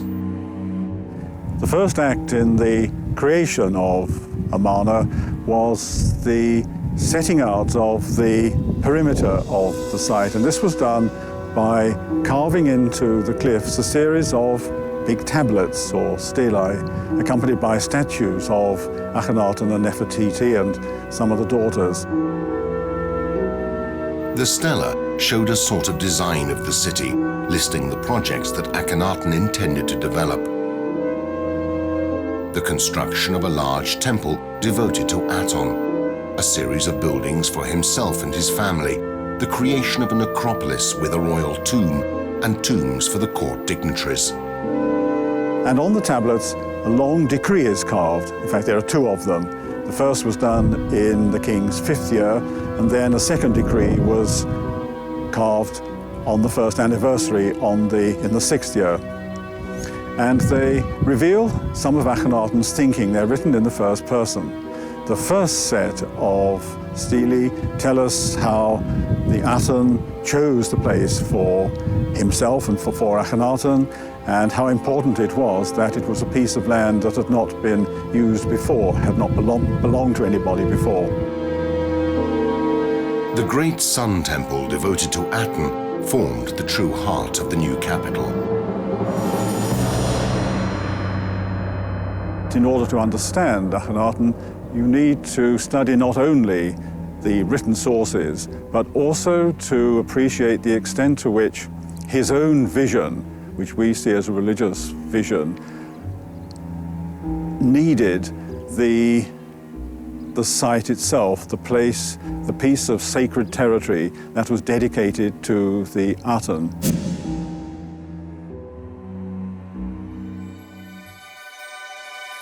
The Temple of Aten boasted an architectonic structure that was absolutely revolutionary for Egypt, a far cry from the traditional temple design. It rose up at the center of a huge rectangular plot, measuring 800 meters by 275. It was designed without covering, because the sun's rays were to penetrate triumphantly within. The central part of the sacred structure, to be used to consecrate offerings, was left completely open and measured 212 by 32 meters. A ceremonial path ran through the center of the 2 rows of stone offering planks in the first, large courtyard, with another altar standing just over halfway through.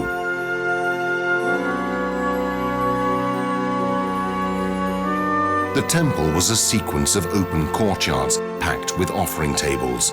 The monotony of the immense sacred complex was broken up by the alternation of base elements: open pillars, offering tables and columns, a few structures, small areas, and sacrificial altars.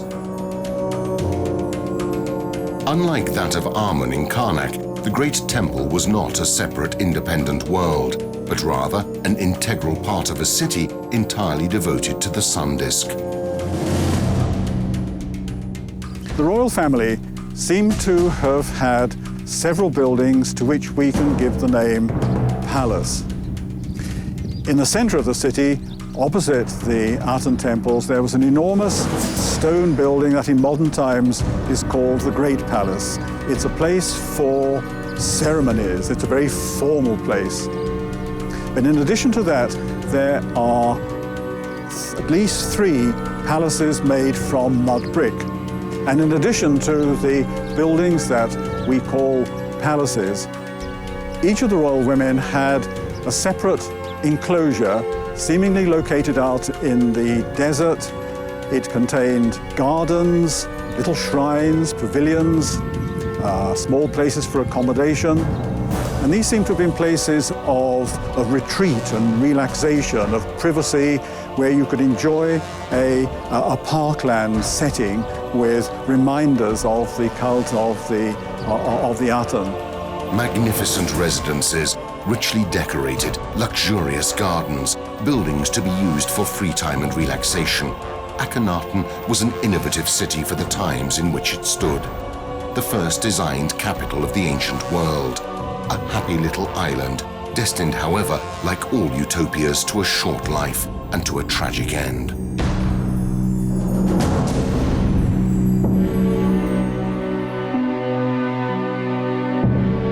The revolutions brought about by the heretic pharaoh were not limited to religion and politics, but affected all fields of Egyptian life. The revolution was not only in religion, it was in everything. They have changed the language. The language became very simple because that language was to be used also by the people. So they changed the classical language of ancient Egypt to be a very simple language, which we call it in our science the New Egyptian language. At the same time, they changed a lot in the art, the way of showing everything. It was more free at the time of Akhenaten. The new philosophy of Akhenaten was to become a clear message for the people, and the artists were to be its messengers. The pharaoh invited them to abandon traditional limits and give free rein to their creativity and imagination. عشان يعمل التغيير الفني في النسب Artistic objects underwent change as well. Human characteristics and feelings were given ever greater importance, but the proportions and artistic canons were no longer similar to those of the past. Akhenaten gave the court sculptors Bek and Thutmose the job and responsibility of artistically changing the proportions, forms and shapes. Thutmose set up a workshop in the area of Tel al-Amarna, where plastic heads, rough drawings on stone tablets and unusually proportioned busts of the king have been found. Some of these show the king with a very prominent chin, and others with a much shorter chin. Everything was revolutionized. The proportions of the body, the expression of the faces. The art was to reflect the break away from the ancient traditions of Egypt. At this point, we also see a change in the temples and fresco paintings, and in art in general. Styles become more human, with more refined features. Note the delicacy of the king's fingers as he touches the sun's rays during worship. We can almost see the emotions pass through his lips and body as he closes his eyes against the sun's strong rays. This is what distinguishes Amarna art. For years, scholars have wondered about the bizarre representation of Akhenaten. Wide hips, a slight bust, pronounced lips. Decidedly feminine traits. The discovery of the 2 huge statues found in Karnak has led to all sorts of theories.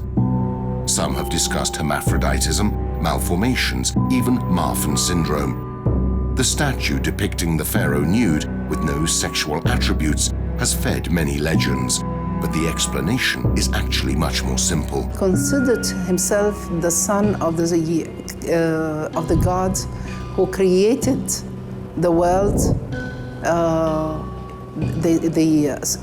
The only God who created the world was male and female in one. And because he is part of this God, he also, he has the same. He is male and female. In order to portray the religious concepts contained in Akhenaten's hymn, which declared, "You are the mother and the father of everything created, and you, in your compassion, are mother or father," the artist had to modify the physical appearance of the statue to represent the sovereign as both maternal and paternal. The heads of the pharaoh and his family are also portrayed in an unusual way. The large head may represent childhood, purity, or even more. There was some debate about why the sovereigns, queens, and daughters' heads are portrayed as they are. And although some put it down to physical deformity or illness that probably affected the royal family, it was actually part of a whole new art form. For the first time, the pharaoh was depicted in the intimacy of family life. We can see him acting affectionately towards Nefertiti as he plays with his daughters. But the most surprising images, and those which most break away from past traditions, are hidden in the necropolis of Amarna, shown on the walls of the royal tomb.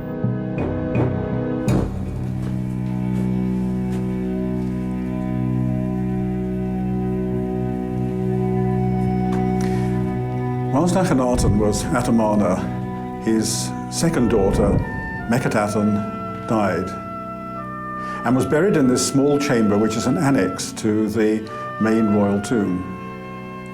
And this is a scene of the family grieving over her. Meketaten, second daughter who died, stands here. This is an image of her as a young princess still living. And we know it's Meketaten because her name is carved up here, and the fact that she's a daughter of Queen Nefertiti. And in front of her are ranged her family. Here is Akhenaten himself, her father.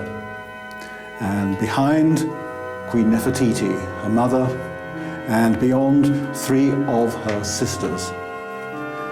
And they're shown in an attitude of extreme grief. They're in despair. They're raising their hands in a gesture of mourning and despair. And for a royal tomb, this is a unique example of the expression of deep personal feeling. The scene tells one a few other things also about the Amarna period, what happened. Here is the name of Akhenaten.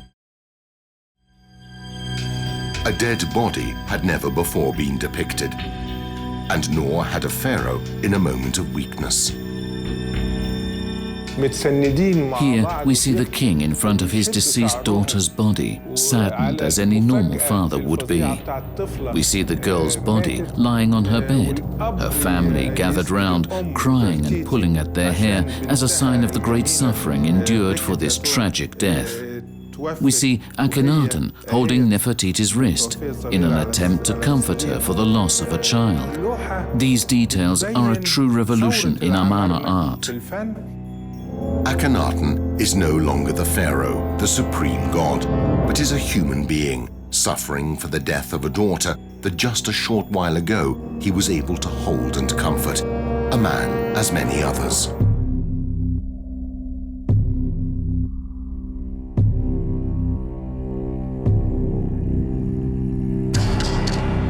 This image fixes a scene from day-to-day life in stone, as do the other images on the walls of the tombs in Akhenaten's necropolis. The tombs of the heretic pharaoh's city are significantly innovative as compared with those of the Valley of the Kings, where the other pharaohs of the New Kingdom were buried. In the Valley of the Kings, the tomb walls were decorated with scenes from the sacred books of ancient Egypt, representations of the journey that the deceased would make in the afterlife and of the trials he would overcome to reach the fields of the blessed.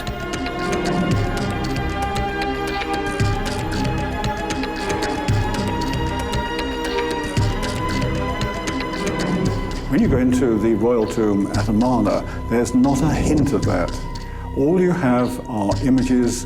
This is in the burial chamber of Akhenaten's own part of the tomb. All you have are images of the sunlight. It's a daytime universe that Akhenaten is going to inhabit after he's died. There's nothing on the walls except pictures of the Aten and the king and queen. The Egyptians placed the kingdom of the dead to the west, where the sun sets. As such, the huge necropolis of the Valley of the Kings is on the west bank of the Nile. The tombs of Amarna, instead, were dug out of the mountains to the east of the city. The size of the royal tomb, designed for the burial of Akhenaten and his family, is truly exceptional. The corridors and rooms are almost double the width of the Theban tombs. And the sarcophagus chamber is enormous, 10.03 by 10.04 meters, standing more than 3 meters high. This tomb was intended for Akhenaten himself, and I'm standing in the burial chamber. I'm actually standing on wooden decking that has been put here in the last few years for the comfort of visitors. If you took the wooden decking away, you'd find that underneath it, there's a rough stone floor, but rising up a few centimeters from the floor, there is this rectangular plinth, the surface of which has been dressed flat. And this is the base for a single large sarcophagus, which must have been the sarcophagus of Akhenaten himself. When the tomb was cleared by archaeologists, large numbers of fragments of a red granite sarcophagus were found in various parts of the tomb. They were taken to the Egyptian Museum, Cairo. An attempt was made to fit them together, and there is now in the grounds of the Egyptian Museum, Cairo, a reconstructed sarcophagus of Akhenaten. It's unusual in one particular respect. The sarcophagi of kings of this period normally have each corner guarded by a particular goddess, whereas the corners of Akhenaten's sarcophagus are guarded by figures of Nefertiti, her arms stretched out in a protective embrace around the corners of the sarcophagus.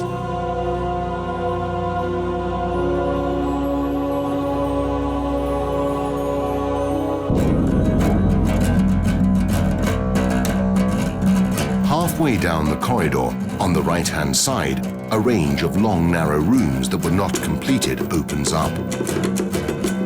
Perhaps they were intended for Nefertiti's burial, but the body of the great royal bride doesn't rest in this tomb. Near the second stairway, there is another area, the last resting place of Akhenaten's second daughter, Menkaten. The pharaoh had also given orders for the burial of the most important figures of the city, including the courtesan Ai, a key figure in the heretic period, who, following the death of Tutankhamun, even became pharaoh. Other dignitaries, such as the vizier, almost certainly continued to live in Memphis, which remained an important administrative center, and were buried at Saqqara. A discovery that took place at the start of 2007 in the Saqqara necropolis confirmed this. The beautiful tomb of a high dignitary of the court of Akhenaten, Ptahemwi, the pharaoh's seal-bearer. The importance of the person is seen in the magnificence of the burial, decorated with bas-reliefs showing monkeys eating fruit and the seal-bearer receiving offerings. Akhenaten lived in his city with Nefertiti and his family, concentrated in the cult of his god in a sort of golden isolation, letting his political tasks slide over time as the boundaries of Egypt were threatened by neighboring populations. Relations between Egypt and its neighbors are known to us thanks to an exceptional discovery that took place towards the end of the 19th century, the so-called Amarna letters.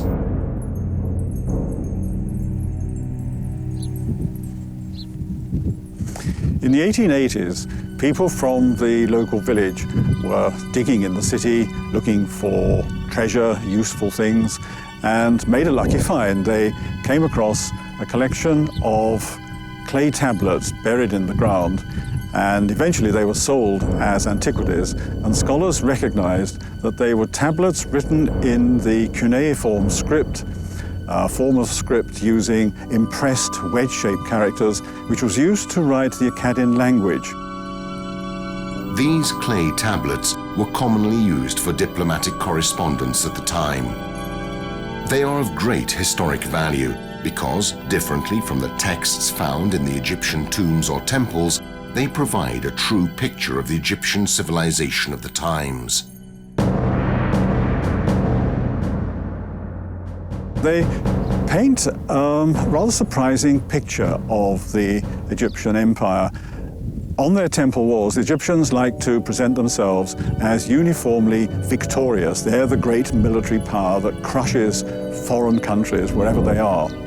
But in this correspondence, it's evident that Egypt is just one player in a very complicated political game and was not that effective. And it's evident that the Egyptian empire was not an enormously strong one. And at this time, the principal state beyond the borders of the Egyptian empire was the kingdom of Hatti, the Hittite kingdom. And there was in Syria a constant sort of tug of war between Egypt and the Hittites, in which the rulers of local city-states could play each other off. And another feature that emerges from the letters is the extent of local treachery. Each one of these little city-states, although loyal to Egypt in theory and with an Egyptian representative present, was nevertheless trying to get the better of its neighbors and in some cases intriguing with Egypt's principal enemy, the Hittites. Akhenaten became ever weaker politically, the situation in Egypt so precarious as to require the intervention by Queen T, the powerful mother of the pharaoh. Actually, she stood beside him, but something happened. When his mother, Queen T, arrived at Amarna, Nefertiti disappeared. It is then that Nefertiti quite literally disappears. She disappears from the monuments. Her name was erased from the inscriptions and replaced by those of Meritaten, her eldest daughter. Perhaps she died. Perhaps she was disgraced. Perhaps she simply changed her name. Nefertiti disappears from the historical record in about the 12th year of her husband's reign. In many inscriptions, she's referred to as Nefertiti Nefer-Nefru-Aten, and at about the same time that she disappears, a new king named Ankhepurure Nefer-Nefru-Aten appears, ruling beside Akhenaten on the Egyptian throne. Very probably, Akhenaten was no longer able to rule alone. His co-ruler, Ankhepurure, would appear, however, to come from nowhere. There's convincing evidence that this new king was female, and many scholars believe that, in fact, this new female pharaoh was Nefertiti herself. Excavations over a very long period of time at Amarna have shown that there are 3 royal names recorded in that way. One, of course, is Akhenaten, but they're not the commonest. The 2 commonest are for Ankhepurure and Nebkepurure, who is Tutankhamun. And that implies that to the people who lived here after Akhenaten's death, there were 2 coronations. One for this king, Ankhepurure, who is Smenkhkare, and the second for Tutankhamun. Nebkepurure, or Tutankhamun, the child pharaoh, husband of Ankhesenamun, Akhenaten's daughter, was for some scholars the son of the pharaoh himself and a concubine. He was not, however, the direct successor of the heretic pharaoh and the co-ruler Ankeperura. Between them, a different person with unclear origins made his entrance when the heretic pharaoh died, Smenkhara. Some Egyptologists believe him to be Tutankhamun's brother, others Nefertiti once again, reigning for a few years with a male name, taking the daughter Meritaten as royal bride.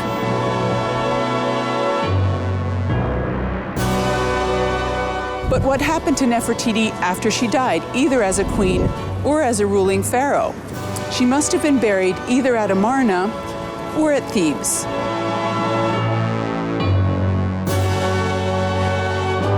The most beautiful woman of ancient times does not rest in the royal tomb of Amarna. Her body has probably been moved, perhaps to the Theban necropolis. There are two female mummies, anonymous, found in the tomb of Amenhotep II, along with a number of New Kingdom pharaohs. And both of these female mummies have been identified as possible Nefertitis. Of these, the most likely is the one called the Elder Lady. She was about the right age when she died, maybe around 40, 45. And she has some queenly attributes, and it's a nice match. However, she has been more convincingly identified as T, Nefertiti's mother-in-law. This leaves the younger lady, but the problem with the younger lady is that, as a recent CT scan shows, she was really too young to have been Nefertiti when she died. With the death of Nefertiti and Akhenaten, the splendid capital Akhetaten was abandoned, and the period of Amarna heresy obliterated from history. The cult of the god Amun was restored, and the Theban priests returned to power. The name of the heretic pharaoh was cancelled from monuments and inscriptions in an attempt to remove the very memory of him. And the pharaoh's body, buried in the royal tomb, was moved from his eternal resting place. Some scholars believe that it was Tutankhamun himself who took him silently to the Valley of the Kings. In the Valley of the Kings, one of the tombs, it's numbered 55, so it's KV 55. One of the tombs, which was discovered early in the 20th century, seems to be linked very closely to Amarna, the Amarna period. It contained a mixture of items of burial equipment from different persons and a wooden coffin which had been quite elaborately decorated with inlaid glass and gold bands, which contained the remains of a mummy reduced to little more than a skeleton. Originally, the gold bands had contained the name and titles of a person, but these had been methodically cut out. And so the identity of the person resting in there finally isn't directly known. That skeleton may also belong to Akhenaten. It's mysterious. It's something that we have to reveal the mystery of this tomb because of all these objects. And this is why I'm personally interested now in this Amarna period, because of science that we have. We can use science in archaeology to reveal for the first time the owner of this tomb. We really believe that at the death of Akhenaten, some loyal people to Akhenaten moved all these objects and they threw it here. And the coffin from the tomb, before people could make destruction of the coffin, and they brought it here. But the answer would be soon, that all of you will be hearing for the first time that we will reveal the members of the family of Tutankhamun, and will reveal for the first time the mystery of KV 55. The lost dynasty of Amarna has been shrouded in mystery for more than 3,000 years. Many questions have remained unanswered. The heretic pharaoh has yet to find peace. I will breathe the sweet air that comes from your mouth. My prayer is to contemplate your beauty every day, to hear your sweet voice every day. and to have a young, vital body, thanks to your love. To have you reach out your hands that provide nourishment, and to receive it and live thanks to this. To hear you utter my name forever, and it be forever on your lips.